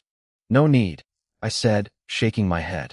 I just want to improve this haste scroll. Are you actually stupid? She snapped. She gripped the green scroll so hard I thought she might rip it to shreds right then and there. If it's not possible, then forget it, I said, reaching out to take it back. She pulled it away. Do you have any idea what it costs to hire a scroll master? A single session starts at 1,000,000 gold coins. 1,000,000. That's enough to buy 1,000 copies of this garbage haste skill. I froze. That expensive? I knew scroll masters were high status, but that price was insane. It was literally a king's ransom. Of course, she said, her chin tilting up with a flash of pride. And that's for a common master. If I do it personally, I turn down 10 million gold contracts every day. The line of people begging me for scrolls stretches from Shanghai City to Nanjiang. She wasn't bragging about being a rich socialite or a beauty on some goddess list. This was her true pride. She was a master of her craft. Then never mind, I said, shaking my head. I couldn't let Mushiwa owe her a debt that massive. It wasn't fair to her. Glad you finally came to your senses, Si Junyao sighed. I'll have someone take you to the treasury. Pick any top-tier scroll you want. We have plenty of wind element skills that are actually useful. Do any of them have a cooldown under 10 seconds? I asked. She stared at me. No. The better the skill, the longer the cooldown usually is. But the power and efficiency make them worth it. We have a wind painting skill in the vault. It's grade 1, but it's the best of the best. The cooldown is 3 minutes, but it gives you 2.5 minutes of high-speed flight, dodge chance, and damage immunity. It's 100 times better than this. I'll pass, I said. Wind painting sounded amazing to anyone else. But to me, a haste skill with an 8-second cooldown was the real treasure. You are as stubborn as a mule, she yelled. I don't know what Mushiwa sees in you. Fine. Are you absolutely sure you want to waste her favor on this? No, I said, reaching for the scroll again. The price is too high. I'm not doing it. I had assumed a favor meant a free skill worth maybe 10,000 gold. Millions? That was a different world. What are you doing now? She asked, her brow furrowing. I'm leaving. Just give me the scroll back. Let's pretend I never came here today.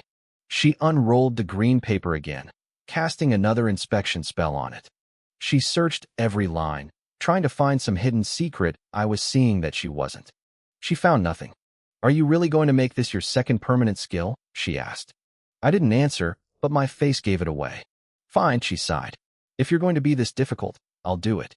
Improving a grade 1 scroll is easy for me, so the cost isn't actually that high. Since you don't want Mushiwa to owe me, how about this? You owe me the favor instead. I thought about it for a long time. The result was the same, but the meaning was different. I wasn't putting a burden on Mushiwa anymore. Deal, I said, as long as it's within my power to repay. Then you better get strong fast, she said, her fingers tracing the green patterns on the paper. Otherwise, you'll never be able to pay me back. Now, what exactly do you want changed? Shorten the cooldown as much as possible, I said. Then lower the mana cost. She paused. That is the strangest request I've ever heard. What about the speed boost? Even with a low cooldown, haste is useless if you don't actually move faster. Doesn't matter, I told her.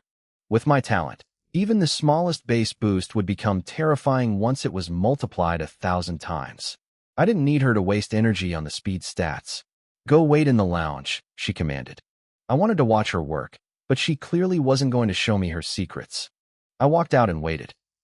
I expected it to take hours, but in less than 30 minutes, a staff member walked in and handed me a brand new scroll. Si Junyao didn't come back.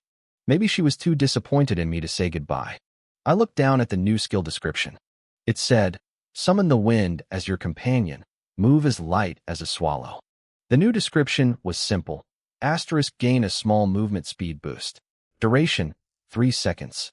Cooldown, 3 seconds. Mana cost, 3 points. Asterisk. Si Junyao had done exactly what I asked. She had slashed the cooldown from 8 seconds down to 3 and dropped the mana cost by 2 points. Even though I hadn't asked her to improve the actual effect, the speed boost felt slightly stronger too. I wasn't sure if she did that on purpose or if it was just a side effect of her skill, but to me, it was perfect. With my mechanical hunter talent, that 3-second cooldown would drop to just 2 seconds. I now owed her a massive favor, but looking at the scroll, I knew it was worth it. I didn't hesitate. I crushed the scroll, and a burst of clear light flowed into my body. A new icon appeared in my skill bar, Gale Steps. Back in her office, Si Junyao watched me through the surveillance monitor. She had been suspicious. She thought I was just playing games or using a weird request to get her attention, like so many other guys had tried before. She even doubted if I had really created that fireball scroll myself. Who would ruin their own future by learning such a weak utility spell? But when she saw me learn it without a second thought, she just sighed and turned off the screen. To her, I was just a strange kid she'd never see again. She didn't actually expect me to repay the favor. Without Mushiwa, someone like me would never even be in her world. I walked out of the Heavenly Book Pavilion, unaware of her pity. I had no intention of breaking my word. People thought I was just a level 10 commoner, but my actual combat power was terrifying. If she needed a level 100 boss dead, all she had to do was give me the coordinates. Plus, her talent as a scroll master was too valuable to lose. Finding trash skills with low cooldowns was actually harder than finding rare ones. I needed her. It was time to level up. I wanted to hit level 30 as fast as possible. I stopped at a nearby shop and spent every cent of my savings on mana potions. I didn't buy armor or weapons. It wasn't because I was broke. It was because I knew I'd outgrow them in days. Once I hit level 30 and completed my class advancement, Tier 1 gear would be useless anyway. Potions were a better investment. I had Fireball for offense and Gale Steps for survival. I was ready. I left the commercial district and headed for the south gate. As I walked, I cast Gale Steps every 2 seconds. A light breeze swirled around my feet, and my pace quickened significantly. I started planning my next moves. In this world, every 30 levels, you undergo a class advancement. You can use a transition voucher or complete a specific quest to evolve. A common mage could become an elite fire mage or an elementalist. If you kept succeeding, even a common class could eventually reach epic or legendary status. Advancement was crucial because of rank suppression. A level 30 mage who had completed their first advancement could easily crush 5 level 30 mages who hadn't. The stats and the hidden pressure of a higher rank made it a one-sided slaughter. For me, the quest wouldn't be the hard part. The hard part was choosing the right path. Common mages are weak, but they are flexible. I could become a fire mage to boost my fireball, but then I'd be locked into one element. I could become an elementalist to use everything, but the power might be spread too thin. I needed something that fit my system. I remembered reading about rare classes that focused on reducing cooldowns or removing chant times entirely. Instant casting was my dream. But to get there, I needed a specific transition voucher. I narrowed my goals down to 3 steps. First, hit level 30. That was the easy part. Second, grind my skill multipliers. I wanted to push Gale Steps to a 10,000x boost and Fireball to 100,000x to unlock its ultimate special effect. I could do that while leveling. Third, find the perfect advanced class and complete a flawless transition. With my plan set, I stepped through the city gates and looked out at the wildlands. It was time to show this world what a common mage could really do. The most critical part of my preparation was figuring out which class to transition into and how to get the necessary voucher. This required a massive amount of knowledge and reliable information channels. I knew I had to visit the school's library again to study the specific traits of every advanced class. Beyond that, I needed to visit the commercial street. A guy there named Old by sold secret intelligence, though his info came with a steep price tag. I figured if I could handle those two things, my advancement would be smooth sailing. I reached the ruins of Tianhai City. Once I stepped past the southern gates, I was officially in the wilderness. This wasn't human territory anymore. It was a paradise for monsters. The Federation categorized these areas as low, medium, or high-level zones, followed by danger zones and forbidden lands. Danger zones were crawling with high-level beasts and powerful bosses that could kill even top-tier professionals. As for forbidden lands, the name said it all. Entering one was a death sentence. And above those sat the abyss, a place of pure nightmare. The area surrounding Shanghai City was a low-level zone, often called the leveling zone. Every so often, the city sent out military squads and guild members to clear out high-level mutants and demonized creatures. This kept the city safe from monster tides and gave low-level players like me a buffer zone to grow. If students walked out the gate and immediately faced world-ending threats, nobody would ever leave the city. However, low-level didn't mean safe. The monsters here were far more numerous and aggressive than anything in the novice dungeons. The zones were marked from level 1 to level 60, with signs posted every 10 levels to warn people not to wander too far. But monsters don't care about human signs. They don't just sit still like dungeon mobs. They roam. High-level monsters frequently wandered into low-level areas to hunt, and entire packs would migrate to claim new territory.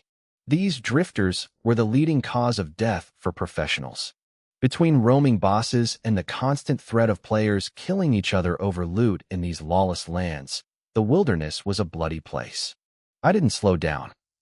I accelerated. Wind elements surged around me as I transformed into a blur, racing toward the deeper, leveling zones. I had cast gale steps over 100 times now, unlocking the 10x and 100x special effects. The first, flowing wind shadow, wrapped my body in wind, making me a flickering image that was nearly impossible to track while boosting my speed and evasion. The second, sky-shattering blade, let me fire a massive blade of compressed wind that tore through anything in its path while doubling my movement speed again. I was moving at 10 meters per step, practically gliding above the ground. I zipped through the level 10 and level 20 zones without stopping. Eventually, I slowed down at a major crossroads marked by a massive signpost. To the south lay the silent forest for levels 15 to 30, then the Tianhai City ruins for levels 30 to 90, and finally the ancient battlefield for levels 90 to 150. Beyond that was the Thousand Island Sea, a danger zone for level 100 and up. To the east were cliffs and peaks ranging from level 10 to 60. To the southwest were the docks and mines, but those were restricted military zones controlled by the big guilds. I stared at the map for a moment and chose the Tianhai City ruins. The eastern zones capped out at level 60, which was too low for my needs. The ruins, despite the massive level jump, were perfect. With my current combat power, I wasn't even afraid of a level 90 boss. Tianhai City used to be a crown jewel of the Federation, a massive port city with over 7 million residents. It fell 500 years ago during a great war. Traders from within Shanghai City had conspired with cultists to summon an avatar of an abyssal evil god. The sky bled as the Abyss Legion invaded. Although the Federation eventually pushed them back and sealed the rift, the city was left in ruins. The government decided to move the survivors to Shanghai City instead of rebuilding. I had only ever seen photos of the ruins in textbooks. It was time to see them for myself. I turned and continued south. As I disappeared into the distance, a group of people emerged from the edge of the silent forest. One of them, a sharp-eyed assassin in leather armor, squinted at my receding back. "Brother Chung, was that Zhang Yuan?" he asked. The leader, Chung, frowned. "Looked like him. How does he have the guts to head toward the forest alone?" "Probably couldn't find a team," the assassin sneered.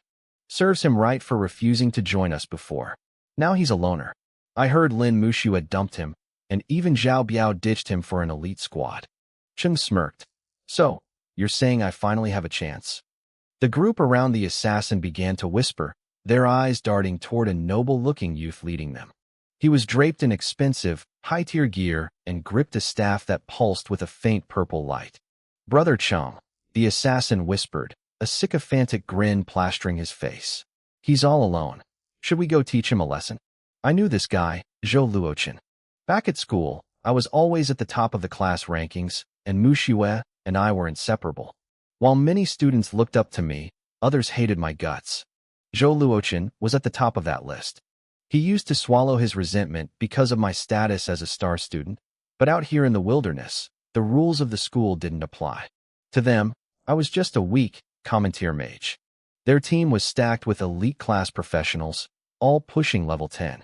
Zhou Luochen himself was a rare-class mage and had already hit level 10. He's just a jumping clown, Zhou Luochen sneered, his eyes flickering with a cold, sinister light. Dealing with him personally would only get my hands dirty. My priority is heading back to the city to learn my second skill. Right. Zhang Yuan is just a joke. He's not even worth your time, Brother Chung. The others chimed in, sucking up to him. Zhou Luochen waved his team forward, but he lingered at the back for a second. He looked in the direction I had gone and made a slow, deliberate, throat-cutting gesture. In the shadows nearby, a faint silhouette flickered and then vanished. As a direct descendant of the Zhou family and a rare class talent, Zhou Luochen wasn't left to wander the wild unprotected. Even though he wasn't as prized as Mu Xue was to the Lins, his family had still sent a high-level expert to watch over him from the dark. Usually, these protectors wouldn't help with leveling because the level gap would ruin the experience gain. In this world, killing high-level monsters gave you a massive bonus, but if a high-level player helped you, the penalty was brutal. Zhou Luochen watched the empty trail where I had disappeared. Without Lin Mu Xue around to shield me, he saw me as easy prey. He was obsessed with her, both for her beauty and her family's power. He blamed me for everything. He thought that once the Lin family separated us, he'd have his chance, but then Mu Xue was taken away from the city entirely.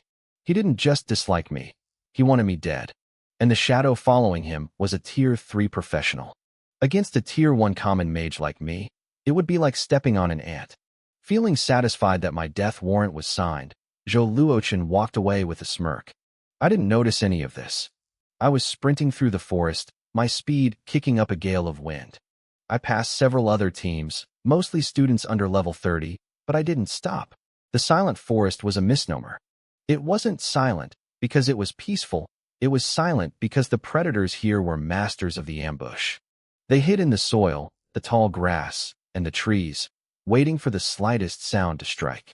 I didn't care. I moved with zero caution. As I dashed between two massive trees, a 2-meter-long camouflage mantis lunged from the canopy. Its scythe-like claws swung toward my head with lethal precision. These things are the most common killers here, famous for their sudden, high-speed strikes. The blades whistled through the air, but they hit nothing. I accelerated instantly, leaving a blur behind. By the time the mantis realized it had missed, I was already dozens of meters away. It stood there, stunned. It was supposed to be the fast one. Before it could vanish back into the leaves, a deafening whistle tore through the air. A massive, terrifying blade of wind, nearly 10 meters long, descended from the sky. The forest shook. When the dust settled, the trees were leveled, and over a dozen camouflage mantises had been reduced to a pile of shredded meat. A few moments later, a dark figure landed on a nearby branch. He looked at the carnage, his eyes wide with shock and confusion.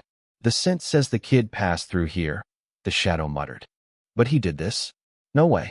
He's just a level 1 newbie. It must be a coincidence. He shook his head. Doesn't matter. I have a job to do. That kid sure can run, though. I kept moving, a phantom in the trees. System notifications began to flood my vision. Killed level 20 camouflage mantis. Gained 3,200 EXP, 5 skill EXP, haste skill book, and 1 camouflage stone. Killed level 25 camouflage mantis. Gained 4,500 EXP, 7 skill EXP. Killed level 28 camouflage mantis. Gained 5,300 EXP, 7 skill EXP. one piece of gear, and mantis meat. Level up. You are now level 11. All attributes plus 10. 10 free attribute points gained. Level up. You are now level 12. All attributes plus 10. 10 free attribute points gained. Wild monsters really were better than dungeons. As I cleared the forest, the crowds thinned out. The few professionals I saw now were high-level, fully geared teams. Out here, everyone kept their distance. Approaching another team was seen as a provocation or a prelude to a robbery. Finally, the trees gave way to a haunting sight. The Tianhai city ruins stretched out before me. It was a graveyard of a civilization. Toppled walls, shattered weapons, and rusted architectural skeletons filled my vision. Broken streets led to dried-up canals. The sea breeze whistled through the hollowed-out buildings, sounding like the collective wail of 7 million ghosts. I took a breath and stepped into the dead city. The echoes of a tragic war from hundreds of years ago seemed to linger in the air like a funeral song. Then, a roar shattered the silence. A creature covered in pitch-black scales crawled out from a side street. It looked like a giant sea lion, but with a spiraling black horn growing from its forehead. There were 3 of them. These shadow-scale beasts were huddled around a pile of human remains, tearing at the bones. Their black armor glinted under the dim sky, and their horns left deep gouges in the pavement as they moved. I narrowed my eyes, recognizing them instantly. They were hybrids, the offspring of sea monsters and abyss demons. They could spit concentrated shadow acid that melted metal and rock like it was rotting wood. Worse, they leaked a faint, eerie light from their scales that attracted other monsters. I didn't have any detection skills yet, so I had to rely on my own knowledge to judge their strength. A normal shadow scale beast was usually between level 30 and level 60. A coordinated team of rank 2 professionals could take one down. If they were mutated, their horns would turn gold, and they'd be at least level 60. Those required elite teams or rank 3 experts. Then there were the kings, the bosses. Those were over 5 meters tall with dark gold horns and levels reaching 90. The horns on these 3 were black. That meant they weren't higher than level 60. I stood perfectly still, watching them. I had interrupted their meal, and they weren't happy. They let out a furious roar as they realized a human had dared to wander into their territory. This was the perfect chance to test my 200 times amplified void blade. I raised my hand. The wind elements around my fingertips became violent and wild. I didn't get close. I knew these things had a long-range acid attack. I was a glass cannon mage. One hit from a monster 40 levels higher than me would end my life. I had to be careful. I flicked my wrist. A massive blade of wind tore through the air with a piercing whistle. It struck the first beast right in its flank. The black scales shattered like glass. Dark green blood sprayed everywhere as the creature let out a scream. Then, the blade sliced clean through, carving its body in half. The other 2 beasts went berserk. One of them opened its maw and spat a glob of thick shadow acid at me. I was ready. I tapped my toe against the ground, using a burst of wind to propel myself sideways. The acid hit the spot where I'd been standing, hissing as it dissolved the rock into a smoking crater. As I landed, I pushed my mana again. A second, more condensed void blade shot out. It caught the lead beast right in the neck. Its head popped off and rolled across the ruins. The last beast grew desperate. A foul-smelling dark mist erupted from its body. It coiled its legs and lunged at me, trying to crush me with its weight. My eyes went cold. I let my wind mana explode. I lunged to the side, while simultaneously conjuring a giant void blade, swinging it upward in a brutal arc. There was a loud crack. My blade sheared off the beast's spiral horn. It crashed into the ground, writhing and thrashing. I was actually surprised by its tenacity. It took one more pale green blade to finally finish the job, splitting the monster down the middle. Even with their thick hides and abyssal defense, they couldn't stand up to my amplified power. A faint white glow washed over me. Killing 3 monsters over level 40 gave me a massive experience bonus. I hit level 13 instantly. The loot was good, too. I picked up some shadow materials, 2 pieces of gear, and the 3 spiral horns. These weren't low-level dungeon scraps. These were high-level materials that would fetch a fortune back in the city. My next goal was simple: Get my haste skill to a 10,000 times amplification. I equipped my mechanical hunter title and downed a mana potion to recover. But as I prepared to move on, my body stiffened. A dagger engraved with blood-red runes hissed through the air, inches from my throat. If I had taken one more step forward, my neck would have been opened wide. I would have been dead. I had been keeping my haste skill active the whole time. Even though I hadn't seen the enemy, the sudden disturbance in the wind flow warned me something was wrong. My hair stood on end. Another red rune dagger lunged for my head. I gathered the wind and threw myself backward. A figure appeared in the space I had just occupied. It was a person in a long black trench coat, face hidden, holding twin glowing daggers. That was the closest I'd come to death in 18 years. I had been getting cocky. Because of my system, I'd been steamrolling everything, and my guard had dropped. This was a wake-up call. No matter how strong I felt, I couldn't be careless in the wilderness. "Who are you? Why are you trying to kill me?" I shouted. I wasn't looking for a chat. I was buying time to condense a wind blade. There were no rules out here, but people usually killed for a reason: grudges, factions, or simple robbery. I didn't think 3 level 40 monsters were worth an assassination attempt. There had to be another motive. The figure turned into a blur of shadow and vanished from my sight.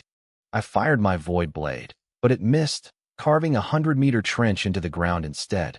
They were fast, extremely fast, and their camouflage was perfect. To get that close without me noticing meant they were likely a rank 2 or even rank 3 professional. This wasn't going to be an easy fight. I quickly analyzed the situation.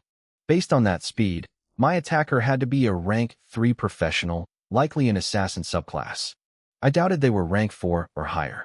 If a rank 4 powerhouse had ambushed me, I wouldn't have been able to dodge that first strike.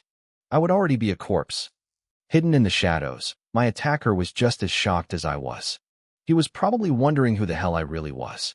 To him, I was supposed to be a rookie, yet my reaction speed and the destructive power of my void blade were on par with a rank 3 professional. He must have thought I was hiding a massive secret or carrying a legendary treasure. He wasn't wrong about my strength. He was indeed a rank 3 professional, but even at his level, he didn't dare to take my void blade head-on. He realized I was dangerous. In a direct fight, he wasn't sure he could win. But he was a shadow walker. His specialty wasn't dueling. It was stalking and assassination. He was a patient hunter, waiting for his prey to show a single moment of weakness. He didn't need to be lucky every time. He just needed me to mess up once.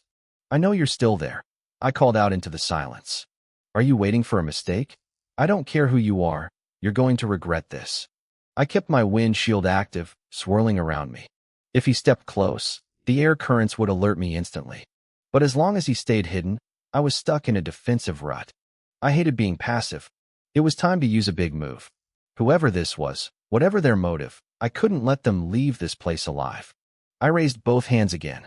This time, I didn't summon the pale green glow of wind. Instead, a violent, seductive crimson flame erupted from my palms. I couldn't pinpoint his exact location, but that didn't mean I was out of options.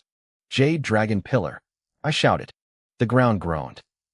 A terrifying surge of fire elements erupted from me like a volcanic explosion, spreading outward in a wave of molten heat. In a heartbeat, the earth turned blood red. 9 massive pillars of flame shot toward the sky, sealing off a radius of several hundred meters. I stood at the center of a literal sea of magma. The intense heat, reaching hundreds of degrees, instantly burned away the cold chill of the death threat I'd felt earlier. These pillars weren't just an attack, they were a fortress. Even a rank 3 professional would struggle to survive in this furnace. Hidden in the searing heat, the Shadow Walker was panicking. He couldn't believe his eyes. He assumed this couldn't be my own power.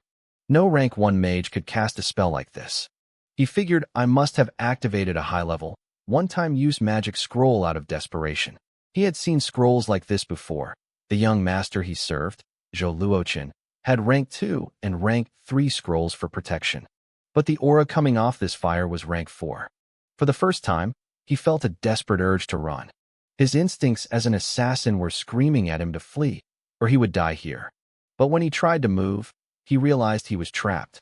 The 9 pillars of fire had completely locked down the area. There was no way out. Sky-burning meteor, I whispered. This was the first time I went all out. I unleashed the spell with a 50,000-fold power amplification. I didn't care about the consequences or the collateral damage anymore. Nothing was more important than my life. The sky changed instantly. The dark, gloomy clouds were torn apart by an invisible force. Countless sparks of golden-red light gathered in the rift, condensing into massive, flaming meteors. They were coated in celestial fire, dripping with molten lava, carrying the weight of total destruction. They roared through the air, screaming as they fell toward the ruins of Skysea City. Deep within the ruins, a team of elite professionals was busy fighting a shadow forest beast boss. When the sky lit up, they stopped in their tracks. They stared up at the falling stars, their faces pale with shock. Weapons slipped from their hands. "My God, what is that?" one of them stammered. "That fire. It has to be at least a rank 5 spell," the leader whispered, his voice trembling. "A rank 5 archmage? Is the city lord here?" "Impossible. The city lord is rank 5, but he's a melee class, not a caster." "Who is this?" "There are no rank 5 fire archmages in Shanghai City. Did someone come from another base city?" These rank 3 elites didn't even care about the boss anymore, even though its health was low. They felt the ground shake beneath their boots. The heat wave hit them like a physical blow. As more meteors appeared, the impact zone began to expand, creeping closer and closer to their position. "Something's wrong," the captain barked, his face grim. "We need to leave. Now." "But the boss is almost dead," a teammate cried out. "The boss will be there later. If we stay, we die. Everyone move." The captain didn't wait for an argument. Even though they were frustrated, they followed. They knew the difference between a payday and a funeral. They weren't the only ones. Every professional within the Skysea ruins was terrified. They didn't care who the archmage was or why he was angry. They just wanted to get out alive. Even the monsters felt it. Poisonous lizards scrambled out of rock crevices, and swarms of rotworms poured out of the ground like a black tide, all of them fleeing from the divine wrath falling from the sky. Groups of shadow-horned beasts were everywhere, frantically fleeing the area before the flames could swallow them whole. The once silent ruins had turned into a chaotic nightmare of panic. Everyone and everything was running. No one dared to stay, except for one person. At the very center of the falling star impact zone, a figure tried to escape. He realized with a hollow sense of despair that the perimeter was already a wall of fire. He was locked in. Every escape route he tried was blocked by a sea of heat. He was trapped in a cage of his own making. Then, the first meteor hit. The explosion was deafening. The ground buckled and groaned. Ancient, crumbling stone walls vanished instantly, replaced by a storm of dust and fire. With just that one strike, the shadow lurker hiding in the darkness was torn apart. His body disintegrated, his flesh incinerated before he could even scream. Meteors continued to rain down, sending shockwaves of heat screaming in every direction. Anything that could burn was instantly ignited. The shadow-horned beasts caught in the blast didn't even have time to howl. They were simply erased. Even the rotworms hiding deep in the sewers were blasted into charred powder by the sheer force of the thermal waves. It was a localized apocalypse. A rain of fire from the heavens. The ruins within a 1,000-meter radius were leveled. Buildings that had stood for centuries were flattened into pancakes. The ground was pockmarked with massive craters filled with bubbling, molten lava. Anything that hadn't escaped the blast zone was gone, turned into nothing but ash and drifting embers. I hadn't expected the power of the falling star spell to be this terrifying. On the edge of the ruins, a team of professionals scrambled out of the dust, looking back at the inferno with pale faces. Their hearts were hammering against their ribs. That scene of total destruction would be burned into their memories forever. They had walked right to the edge of death. If they had been just a few seconds slower, they would have been buried or burned alongside the monsters. I stood there, staring at the destruction I'd caused. I was just as shocked as they were. The damage was far greater than when I had used it in the dungeon. Back then, I had used a 10,000-fold amplification. This time, I had pushed it to nearly 50,000. I hadn't held anything back because I wanted that assassin dead. Notifications began to flood my vision, pinging incessantly. I had killed a level 54 shadow-horned beast, 300,000 experience. A level 72 mutated shadow horned beast, 5.4 million experience. And then, the big one. I had slain a level 90 shadow horned beast king, a regional boss. The rewards were staggering. 100 million experience points, 5,000 skill experience, 5 set-piece equipment items, a dark orb, 10 entry tickets to the Skysea Ruins dungeon, a class advancement certificate, 2 skill scrolls. And since it was a first kill, I received 10 books of knowledge and 50 attribute pages. My level didn't just rise, it exploded. I watched the numbers climb from 13 to 14, then 15, and finally hit 30. I stopped at level 30. That was the cap for a first-tier professional. I couldn't go any higher until I completed my class advancement. I looked at my overflowing inventory. Leveling up by hunting high-level mobs gave massive bonuses, and the drop rate was insane. My bag was almost full, even with items stacking. I needed to expand my storage with gold, but I was broke. I'd have to sell this gear once I got back to the city. I opened my status window to check my progress. My spirit attribute had skyrocketed to 670 points, more than double my other stats. This was thanks to the attribute pages I'd consumed. As a first-tier professional, I could use up to 300 of these pages. Between my natural growth and these bonuses, I realized I could potentially push my spirit to 910 points before even advancing to my second tier. The problem was the cost. These pages were rare drops from bosses or first kill rewards. In the Heavenly Book Pavilion, a single page cost 500 gold coins. That was more expensive than most Tier 1 gear. But gear is temporary. Attributes are forever. I did the math. To max out my attributes before my class trial, I need about 60,000 gold coins to buy the remaining pages. Looking at the mountain of materials and gear I'd just looted, I figured I could easily clear a few 100,000 gold. I made a decision. I wouldn't advance until every single attribute point was maxed out. I scrolled through the kill logs one last time, looking for the main target. There it was. Level 87 Shadow Walker. A third-tier assassin. He had dropped 7 pieces of equipment, 10 invisibility potions, and nearly 100 recovery potions. My brow furrowed. Assassins were notorious for killing other players for loot because of their stealth skills, but I didn't think this guy was just a random thief. He had been waiting for me. He had a purpose. Someone had sent him. I looked down at the Shadow Walker's loot. It didn't make sense. I was wearing basic clothes and had no visible gear. I didn't look like a rich target. Why would a third-tier assassin waste his time on a nobody like me? The answer lay in the items he dropped. When a professional dies, most of their inventory spills out like a fountain of wealth. This guy's inheritance was actually worth more than the level 90 boss I'd just killed. It's the grim reality of the wilderness. Killing players is often more profitable than killing monsters. Among the gold and potions, I found a small token. On the front, the character, Zhou, was carved in elegant script. On the back, it read Enforcer. The pieces clicked together. In Shanghai City, there were many people named Zhou, but only one Zhou family had the power to keep a third-tier professional as a personal enforcer. This was one of the 4 great families. The name Zhou Luochen flashed in my mind. He was the only person from that family I knew. We weren't friends. I had spent years at the top of the rankings, while he fluctuated between 3rd and 10th place. More importantly, I knew he was obsessed with Lin Muxua. He acted like a gentleman on the surface, but underneath, he was a snake. Back when rumors first started about me and Muxua, he sent people to warn me off. I didn't have the power to fight back then, and Muxua had to step in to settle it. And now? He wanted me dead just because of a petty crush. My eyes turned cold. If I didn't have my system, that assassin would have ended me. Zhou Luochen wasn't trying to teach me a lesson. He wanted me erased from the world. Zhou Luochen, I whispered into the wind. You'd better stay inside the city walls forever. If you step out, I'll pay this debt back 100 times over. I wasn't the type to forgive and forget.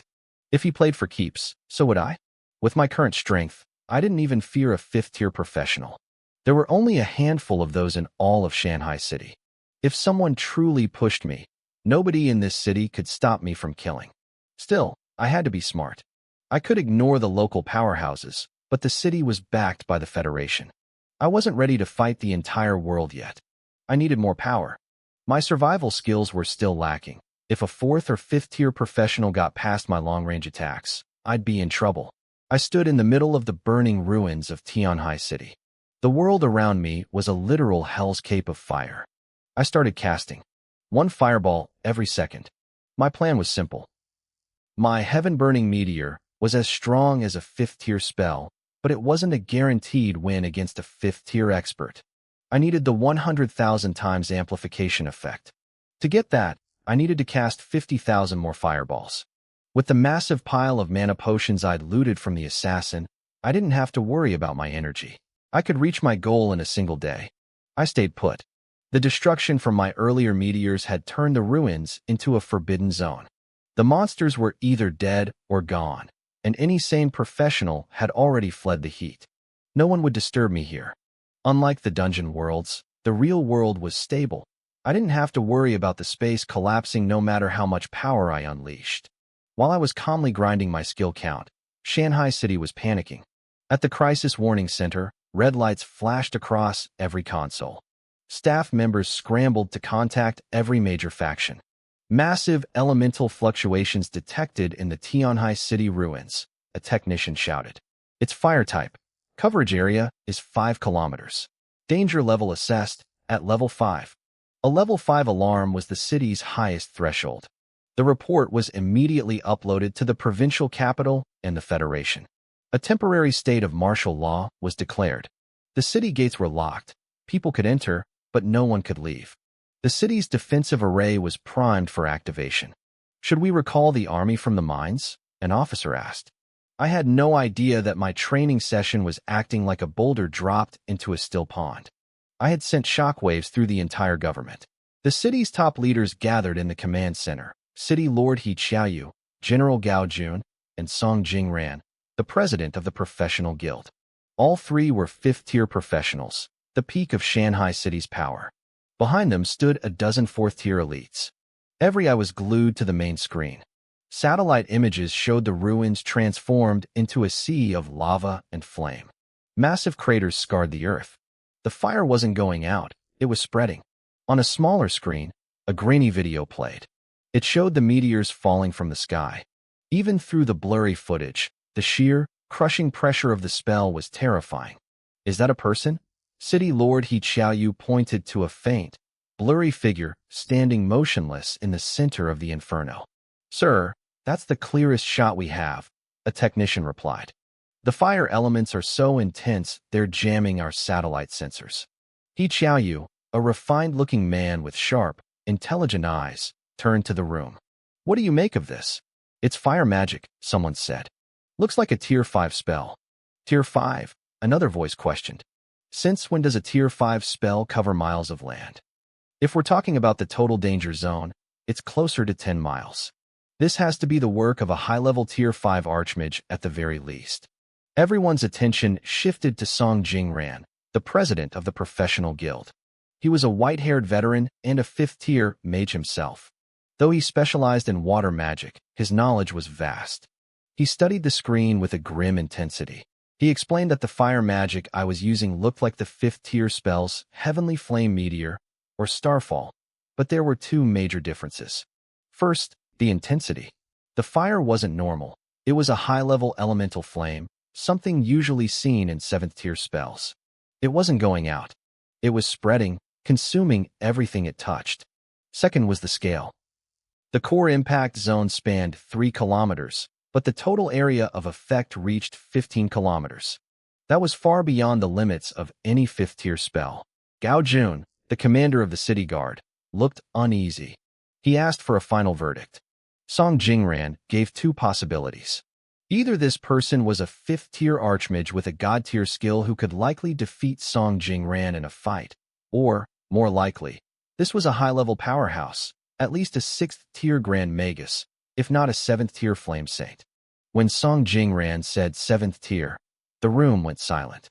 If it were a 5th tier mage, they could fight back using the city's defensive formations. But a 7th tier powerhouse?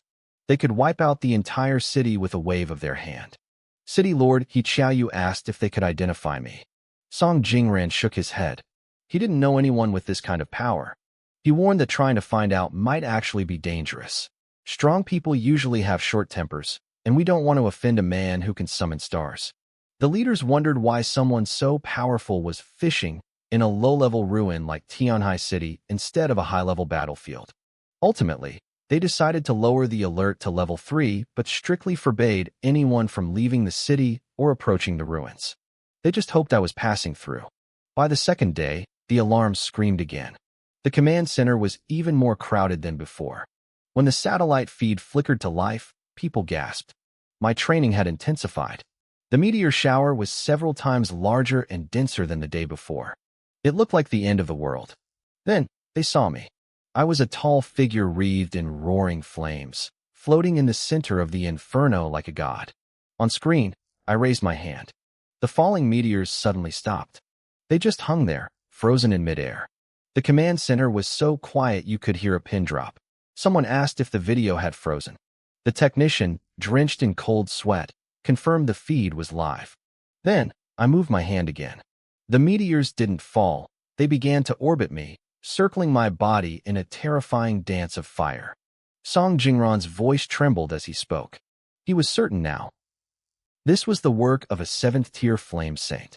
He ordered the footage to be sent to the capital and the Federation immediately. An unregistered 7th-tier powerhouse was a massive variable. If I were an enemy or a cultist, Shanghai City was already dead. I had no idea they were watching. I was lost in the feeling of the god of flame possession, the 100,000x visual effect granted by my system. I wasn't human anymore. I had transformed into a 5-meter-tall giant of crimson gold, radiating pure majesty.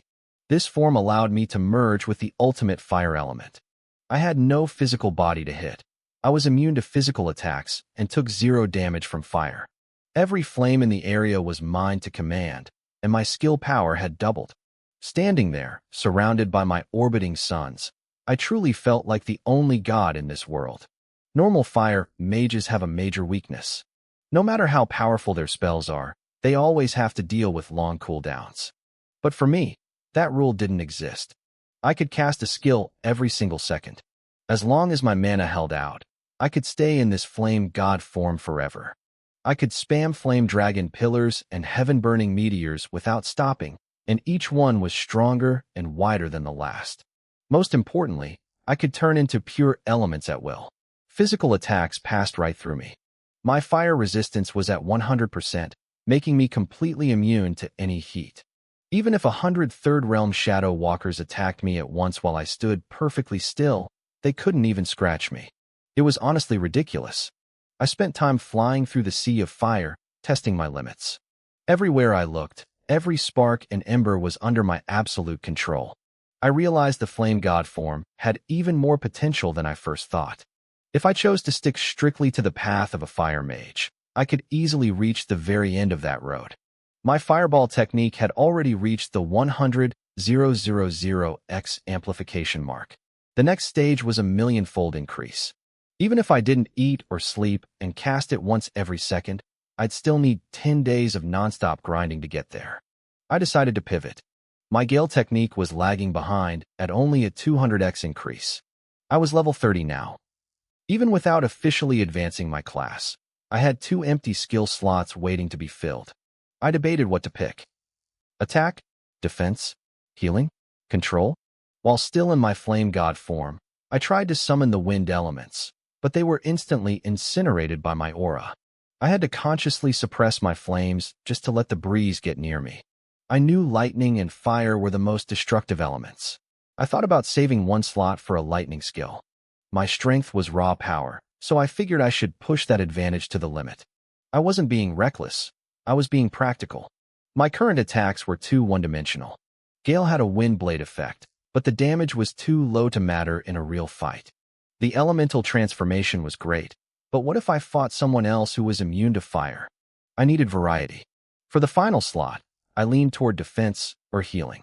A defense skill would keep me alive, and a healing skill would let me recover without relying on others. Unlike other adventurers, I didn't have a team.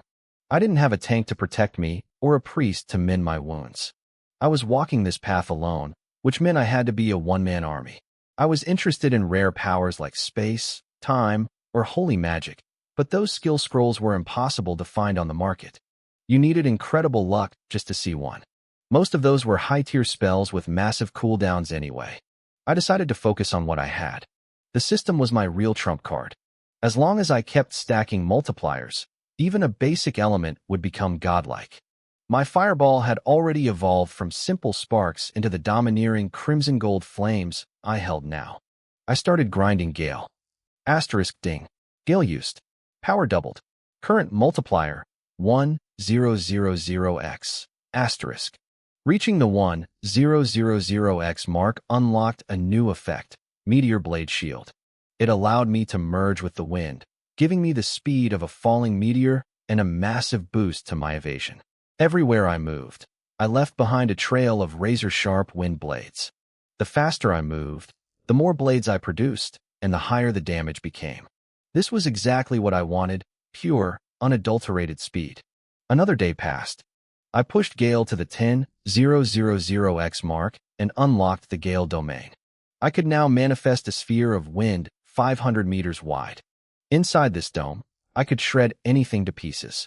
I could fly freely, ignore obstacles, and dodge every single incoming attack with a 100% success rate. I even gained temporary control over 100 different low-tier wind spells. I tested it immediately. A massive green sphere erupted from my body, stretching out until it covered the entire area. It wasn't just a circle on the ground. It was a total sphere of influence. Inside this domain, I felt invincible. It acted like a cage for my enemies. Unless someone had the power to break a 10,000x amplified domain, which would require at least a 6th-tier skill, they were trapped with me. Now, I just needed the 100,000x effect. My Gale cast time was down to 2 seconds. To get the next 90,000 stacks, I needed about 50 hours of continuous casting. Factoring in breaks for food and sleep, it would take me 3 days.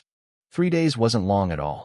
Once I had 100,000x multipliers on both fire and wind, I would essentially be wielding the power of 6th-tier forbidden magic while only being at the 1st realm. The Lin family wouldn't know what hit them. With these new powers, I knew I could walk through Shanghai City without anyone daring to touch me. But I wasn't ready to leave yet. I had a gut feeling that the 100,000x milestone for Gale would be something special.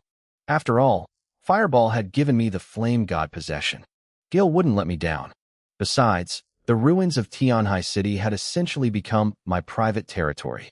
No one was brave enough to disturb me here. I could stack my multipliers in peace. Days passed. At the gates of Shanghai City, the atmosphere was tense.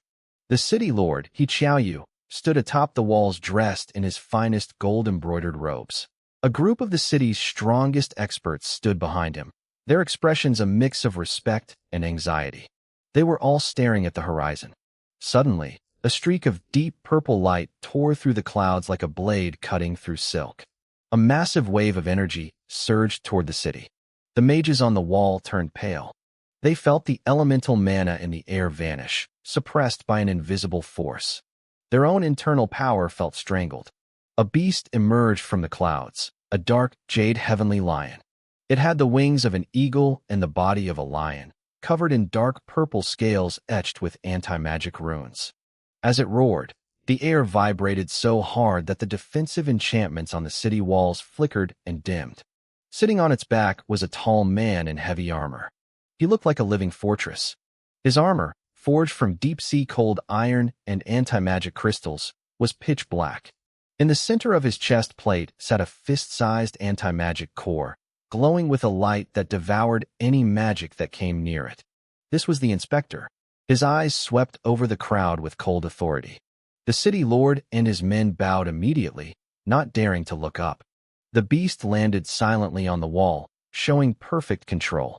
"Welcome to Shanghai City, Lord Inspector," He Xiaoyu said, his voice trembling. Even as a melee fighter, he felt crushed by the man's presence.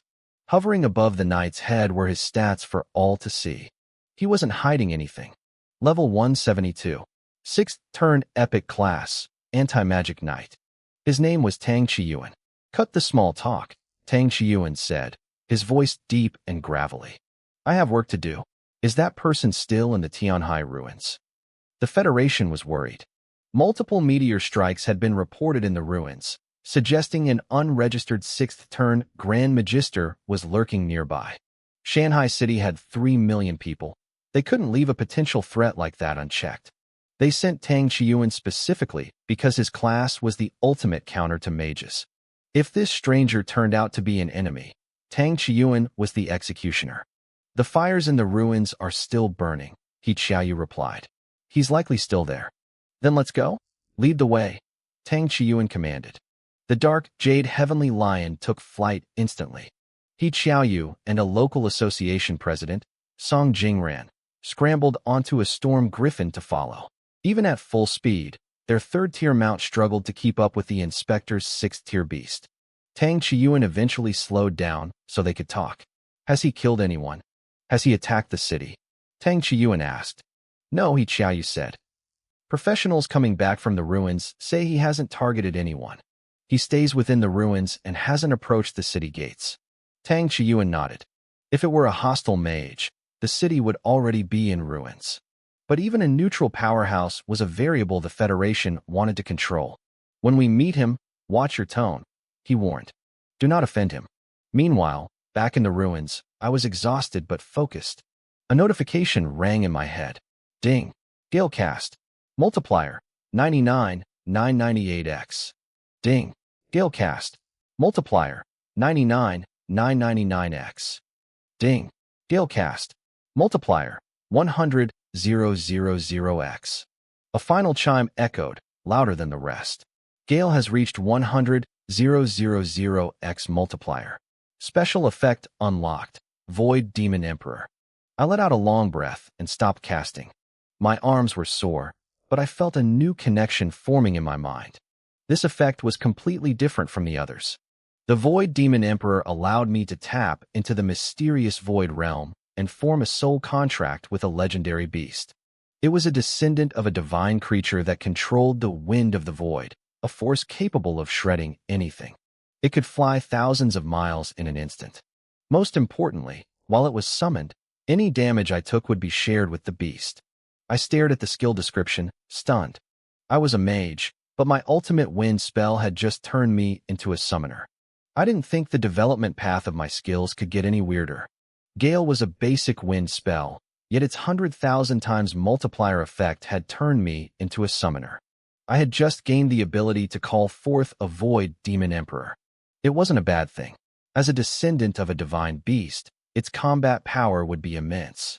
It could serve as both a high-speed mount and a powerful battle partner. There was only one catch. This wasn't some magical construct made of energy. It was a real living creature from another realm. If it died in battle, I would face a massive penalty and have to wait 10 days before I could bridge the gap to the Void Realm again to contract a new one. I stood in the ruins, analyzing the skill, when a voice suddenly boomed across the sky. It carried a weight that made the very air feel heavy. Would Your Excellency be willing to come out and meet us? My heart skipped a beat. I didn't hesitate. Golden red flames erupted from my body, manifesting the massive form of the rock god statue around me. I knew my natural defense was weak, and I couldn't afford to be careless. I looked up toward the source of the voice. High above the sea of flames, several dark figures hovered in the sky. I wondered if they were powerhouses from Shanghai City. It was the closest base city to these ruins, so it made sense they were monitoring the area. I had assumed the terrifying power of my falling stars would keep them away, but it seemed I was wrong. I frowned, debating whether to show myself. With 2 maxed-out skill effects, I wasn't afraid of a level 6 professional, let alone level 5. But I didn't want to blow my cover. Being a mediocre student was the perfect camouflage. If people like Zhou Luo thought I was weak, they would only send low-level assassins that I could easily kill. If the world knew my true strength, my enemies would send level 6 experts, or worse. Excellency, please do not worry, the voice called out again. It belonged to Tang Chiyuan, a forbidden magic knight. We have no ill intentions. We were simply passing by and wanted to say hello. As I deliberated, I felt a strange ripple in the air. My burning sea of flames was being suppressed by a powerful force. This wasn't the strength of a level 5 professional. The Federation must have sent someone from the capital, likely a level 6 expert. I realized that even if I tried to hide, they probably wouldn't stop searching for me. Up in the clouds, Tang Chiyuan stood with City Lord He Qiaoyu and Guild President Song Jingran. The two local leaders looked grim, feeling the heat of the flames even from this distance. "Sir, does he refuse to see us?" He Qiaoyu asked nervously. "Don't be in a hurry." "Wait," Tang Chiyuan replied. He was secretly sweating. His anti-magic aura was suppressing the flames, but it was taking everything he had. He wasn't entirely sure he could win if a fight broke out. "If it comes to blows, do you have the upper hand?" He Qiaoyu whispered. "If he is at my level, it's a 50-50 split," Tang Chiyuan admitted. The two local officials gasped. A forbidden magic knight was supposed to be the natural counter to all mages. Seeing their shock, Tang Chiyuan added, "But if I use my mount, I have an 80% chance." Suddenly, a piercing cry shattered the silence. It sounded like a phoenix, but carried a metallic, soul-crushing resonance. The clouds in the sky froze. This wasn't the sound of a common bird. It was the roar of the Void Demon Emperor. The sound wave hit us like a physical wall, causing the mana in the air to churn violently. Tang Chiyuan's forbidden zone, which usually suppressed all elements, began to crack. The mounts the three men were riding panicked. The two lower-level flying beasts were knocked unconscious instantly, falling toward the earth. He Qiaoyu and Song Jingran had to scramble, activating levitation scrolls just to stay in the air. Even Tang Chiyuan's specialized mount, the dark Jade Sky Lion, trembled with primal fear. It was the instinctual terror of a creature facing an ancient god. Then, a cyclone of green wind tore through the sea of flames. The Void Demon Emperor soared into the sky. Its feathers were a stunning jade green, trailing blue and gray light like a comet. 9 long tail feathers flowed behind it, each one shimmering with lethal wind energy. It let out another cry, its eyes full of cold, regal arrogance. Standing firmly on the back of this terrifying beast was a figure encased in golden-red armor. I remained within the rock god statue, my true face hidden from their sight. "What do you want with me?" I asked, my voice amplified and echoing with divine authority. I looked at the three men. I recognized the city lord and the guild president from the news, but they were just background characters now. The man in the lead was the real threat, a level 172 forbidden magic knight. He had his stats set to public, a display of confidence that served as both a greeting and a warning. I kept my own aura tightly controlled, watching them through the eyes of a god. Tang Chiyuan didn't hide his stats. He stood there as a level 172 forbidden magic knight, a clear warning to anyone watching. He represented the Federation, and he wanted me to know it. For a mage like me, a forbidden magic knight was a natural enemy. They were built to suppress elemental powers. In a one-on-one fight, the knight almost always won. He spoke with a voice that was calm but carried the weight of his office. He introduced himself as an inspector for the Nanjiang province. He told me he'd seen the meteors falling over Shanghai City for days and feared a disaster was coming. He apologized for the intrusion, claiming he didn't know a master was practicing here. He was respectful, but I could see the calculation in his eyes.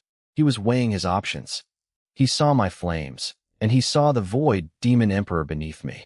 Even as a high-level knight, he knew a fight against 2 sixth-turn entities would be a gamble he might not win. I felt a chill of realization. I had been too careless.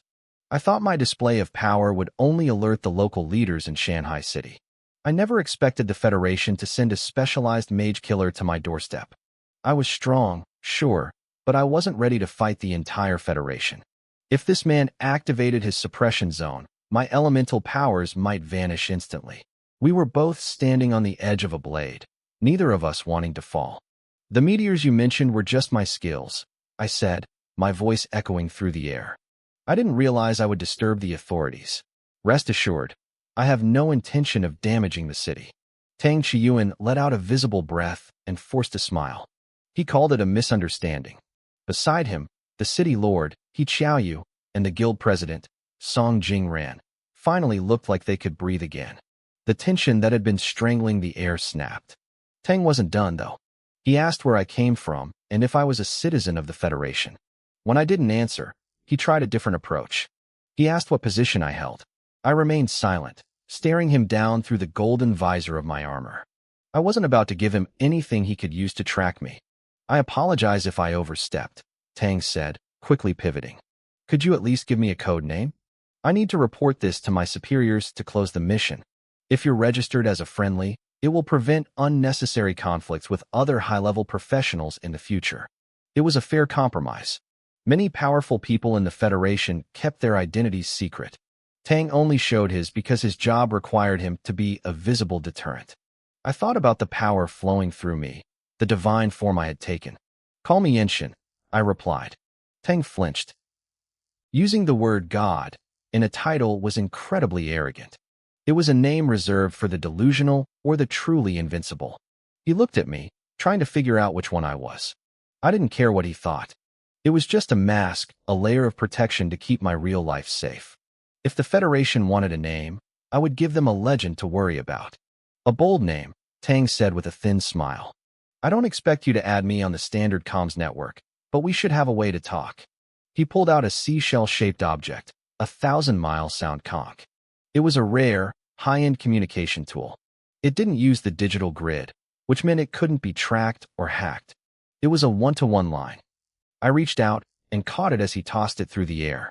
And a token from you, he asked, so I can prove I've met you if I ever need to call for your help. I reached down and plucked a jade-green feather from the wing of the Void Demon Emperor. I held it in my hand, letting my golden-red flames wash over it, until the jade was etched with glowing embers. I tossed the feather back to him. This is my token, I said. It's good for one favor. Tang gripped the feather, looking satisfied. He had turned a potential disaster into a connection with a powerful, mysterious mage. He bowed slightly, acknowledging the end of our meeting. I didn't waste another second. I patted the back of the Void Demon Emperor. With a deafening cry, the beast beat its wings. A cyclone of green wind exploded around us, and we shot into the sky. In a heartbeat, we were through the clouds and miles away, leaving the 3 men behind in the dust of my wake. The crisis was over, but the name Yenshin was just beginning to spread. Behind me, the 2 inspectors, He Qiao and his partner, began their slow descent toward the forest floor. They couldn't fly, so they had to make the long trek back on foot. They also had to check if that mad bee lion-eyed grounded was actually dead or just dreaming. Meanwhile, Tang Chiyuan opened a holographic interface. He was already recording the day's events to report them to the higher-ups. He entered the data, code name, Yenshin. Estimated level, peak of the 6th transition. Primary ability, heaven-burning flames. Support, high order, peak 6th transition wind-type war beast, suspected of possessing divine beast blue phoenix bloodline. Danger level, 6.5 to 7 stars. Origin, claims to be a citizen of the Federation. Relationship, tentatively friendly, contactable. Location, first sighted at the ruins of Skysea City. Soon, the detailed file on Yenshin was uploaded to the Federation's central database. I couldn't help but feel a chill. The Federation's foundation was terrifyingly deep. Just to scout me out, they had sent a powerful 6th transition demon Forbidden Knight. It was a good thing I hadn't shown any hostility toward Skysea City. If I had, they wouldn't have just sent one man. I sat on the back of the Void Demon Emperor as we soared through the 9 heavens. To make sure no one could track my path, I took the long way home. I flew deep into the Thousand Island Sea region, carving a massive arc across the map before heading back. The wilderness was a paradise for monsters, and the sky was no different.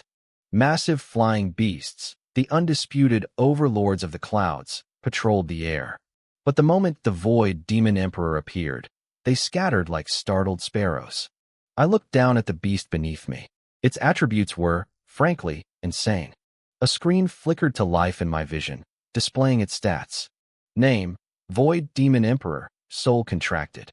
Race, Divine Emperor Clan. Level, 180, strength scales with contractor.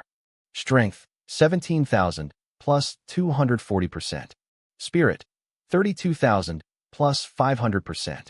Agility, 40,000, plus 600%. Constitution, 25,000, plus 240%. Mana, 19.52 million. Health, 9.09 million. I stared at those numbers until my eyes hurt. The Void Demon Emperor's panel was a masterpiece of destruction. Compared to her, I felt like a beggar. My highest attribute, spirit, was barely 670 points. Her spirit was 32,000. And that wasn't even her best stat. Her agility was 40,000 base, with a 600% bonus. Doing the math, her actual agility was 300,000. No wonder the world looked like a blur. We were covering thousands of miles in a heartbeat. Even more ridiculous was the mana. It wasn't measured in points, it was measured in millions. 19 million. That was enough for me to cast tens of millions of fireballs without breaking a sweat. And with 9 million health points, she was a living fortress. Because we shared a soul contract, any damage I took could be transferred to her. Unless someone could hit me with over 9 million damage in a single strike, I was effectively immortal. To kill me, they had to go through her first. Level 180 represented the absolute cap for a 6th transition. This meant Tang Chiyuan, the knight from before, probably had stats in this ballpark. I felt a wave of relief that I hadn't picked a fight with him. Even if I won, I would have brought the entire Federation down on my head. I needed to get stronger. Fast. I spent the next hour studying the contract. We weren't master and servant. We were battle partners. Her level would rise as I grew. I also noticed a new talent in my own window, God's Envoy contract summoning. I started to wonder what was the Void Realm. Was it a world like ours, or something like the Abyss? And why would a living, breathing divine Emperor clan creature sign a soul contract with me? It wasn't just this one bird, either. I was contracted to the entire race. If this one died, I could just summon another. Why would they choose me? Was it just the system, or was there something deeper? I didn't have the answers, but I wasn't complaining. Having a 180-level divine protector was cooler than anything those noble families could dream of. None of their heirs had a 6th transition bodyguard. I noticed a skill in her list, Cyan Feather Transformation. It said she could change her form. Can you turn into a human? I whispered. The Void Demon Emperor let out a low hum. Suddenly, her massive body was engulfed in a brilliant cyan light. A second later, the weight beneath me shifted. The giant bird was gone. In her place was a young girl in a cyan dress. I nearly fell off as we descended toward a clearing. She was breathtaking. Her face was perfect, blending a cold, celestial air with a regal grace. Her skin was translucent, glowing with a faint jade luster, and felt cool to the touch, like a mountain breeze. Her eyebrows were sharp and elegant, like willow leaves, tilting upward with a hint of a phoenix's arrogance. Her eyes were a pure, deep cyan. When she blinked, I could see tiny wind patterns swirling in her pupils. She wore a short, cross-collared robe of deep jade green, the edges embroidered with wind swirl patterns that seemed to move on their own. Her sleeves were wide and airy, fluttering like wings. Her long skirt was a translucent flow of pale blue-green, stitched with 9 phoenix tail feathers that looked so real they seemed to sway in the wind, shedding tiny sparkles of light. I stood there, completely stunned, staring at the girl who had just been a mountain-sized monster. I had never seen anyone so beautiful in my life. She didn't look like a real person. She looked like a goddess who had stepped out of a dream. But a second later, the dream turned into a nightmare. I realized the goddess was getting further away. Wait, this wasn't a dream. I was falling. I was plummeting from 10,000 meters in the sky. I'm going to die, I screamed. From this height, I wouldn't just be bruised. I'd be scattered across the ground in pieces. Just as I prepared to try a desperate self-rescue, a cool breeze brushed past me. A graceful figure appeared by my side. 2 soft, delicate hands reached out, gently catching me by the neck and feet. Thanks, I gasped, quickly wrapping my arms around her neck. I could smell a faint, milky fragrance. I never expected that high above the clouds, I'd be getting a Princess Carrie from a celestial beauty. It felt a bit awkward, being held like this. Usually, the hero saves the beauty, but today, the beauty was saving me. The girl's phoenix-like eyes shimmered like green jade. Her red lips parted, but no sound came out. It seemed she didn't know the language of this world yet. But through our soul contract, I understood her perfectly. You're welcome, she communicated silently. We are partners. I looked at her exquisite face, only inches from mine. I could feel her breath. It felt surreal. To be honest, The 100,000 times effect on my Gale technique kept blowing my mind. Who would have thought a simple speed spell would evolve into a peerless girl? This wasn't even a summoning class. With a sharp cry, she transformed back into the 30-meter-tall Void Demon Emperor. She tossed me onto her back and turned into a streak of cyan light, racing toward Shanghai City. We stopped about 10 kilometers outside the city. I asked her to land. "Can you stay in the human world forever?" I asked, looking at her. She stood there with the wind swirling around her long, waist-length hair. She nodded and gave me a small smile, revealing 2 adorable dimples. Through our soul connection, I learned a lot. Her true strength was much higher than this, but because of my level, she was capped at level 180. She could stay here as long as her energy didn't run out. If she got exhausted, she'd have to return to the Void Realm to recharge her essence. When I tried to ask more about her home or her tribe, she just shook her head. She wasn't ready to share that yet. "I should give you a name," I said. "I can't just call you Void Demon Emperor all the time." That was the name of her race, not her personal name. She brushed her hair back, her eyes sparkling with anticipation. It seemed she had never had a name of her own back in the Void Realm. "My last name is Jiang," I mused. "So yours should be Jiang too. How about Jianglinger? Or Jiang Huang?" She thought about it for a second. "Jiang Huang, she whispered. Her voice was soft and sweet, like a little girl's. "All right, Jiang Huanger it is," I laughed. She wasn't unable to speak. She just hadn't learned the words yet. She was like a blank slate. From what I could gather, the Void Realm was a closed-off world where only her kind lived. There was one more thing. If she died in the real world, she wouldn't truly stay dead. Her soul was anchored in the Void Realm. She would eventually revive there, though it might take time.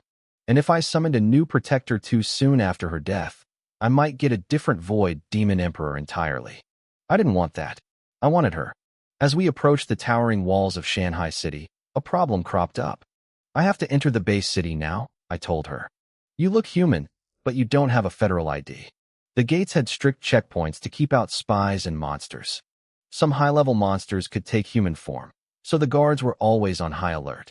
If she couldn't prove she was a citizen, we couldn't walk through the front door.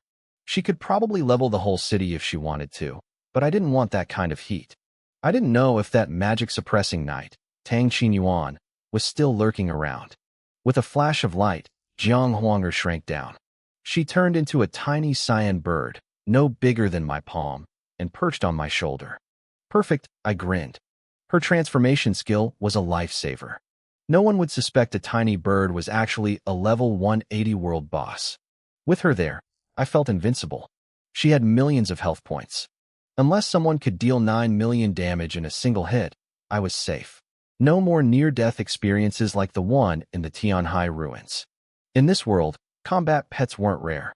Rich people kept them as status symbols, and the military used them as mounts. Most people would just assume she was a harmless pet. The walk through the gate was easy.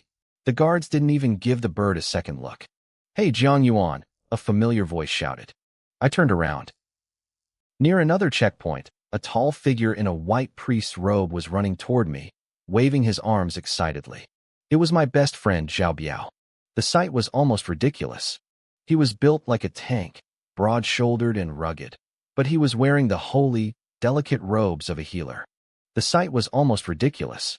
Zhao Biao was built like a tank, with broad shoulders and a rugged frame, but he was wrapped in the delicate, holy white robes of a priest. The contrast was jarring. "I finally found you," Zhao Biao shouted. He reached out and punched me playfully in the chest. "Did you just get back from leveling up?" I took a good look at him.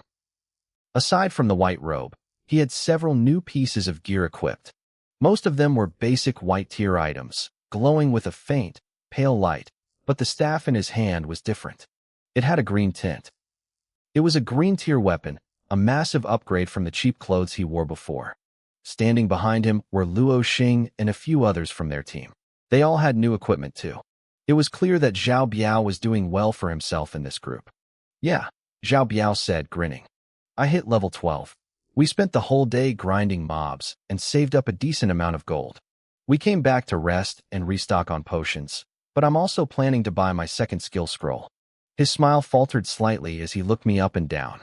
Unlike him, I hadn't changed at all. I was still wearing my ordinary, everyday clothes.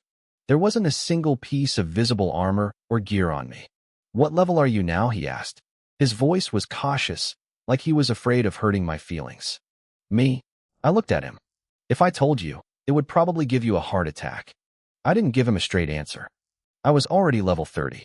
If it wasn't for the fact that I hadn't completed my class advancement yet, I would have been even higher. Telling him the truth really would have shocked him. Nobody leveled up that fast. Even someone like Lin Muxue, with her epic tier class, couldn't have hit level 30 in such a short time.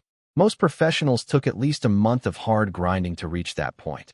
"All right, keep your secrets then," Zhao Biao said, not pushing it. He shrugged and changed the subject. "The rules for this year's unified exam were just released. Have you seen them yet?" "Not yet," I admitted. "Is there anything different from previous years?"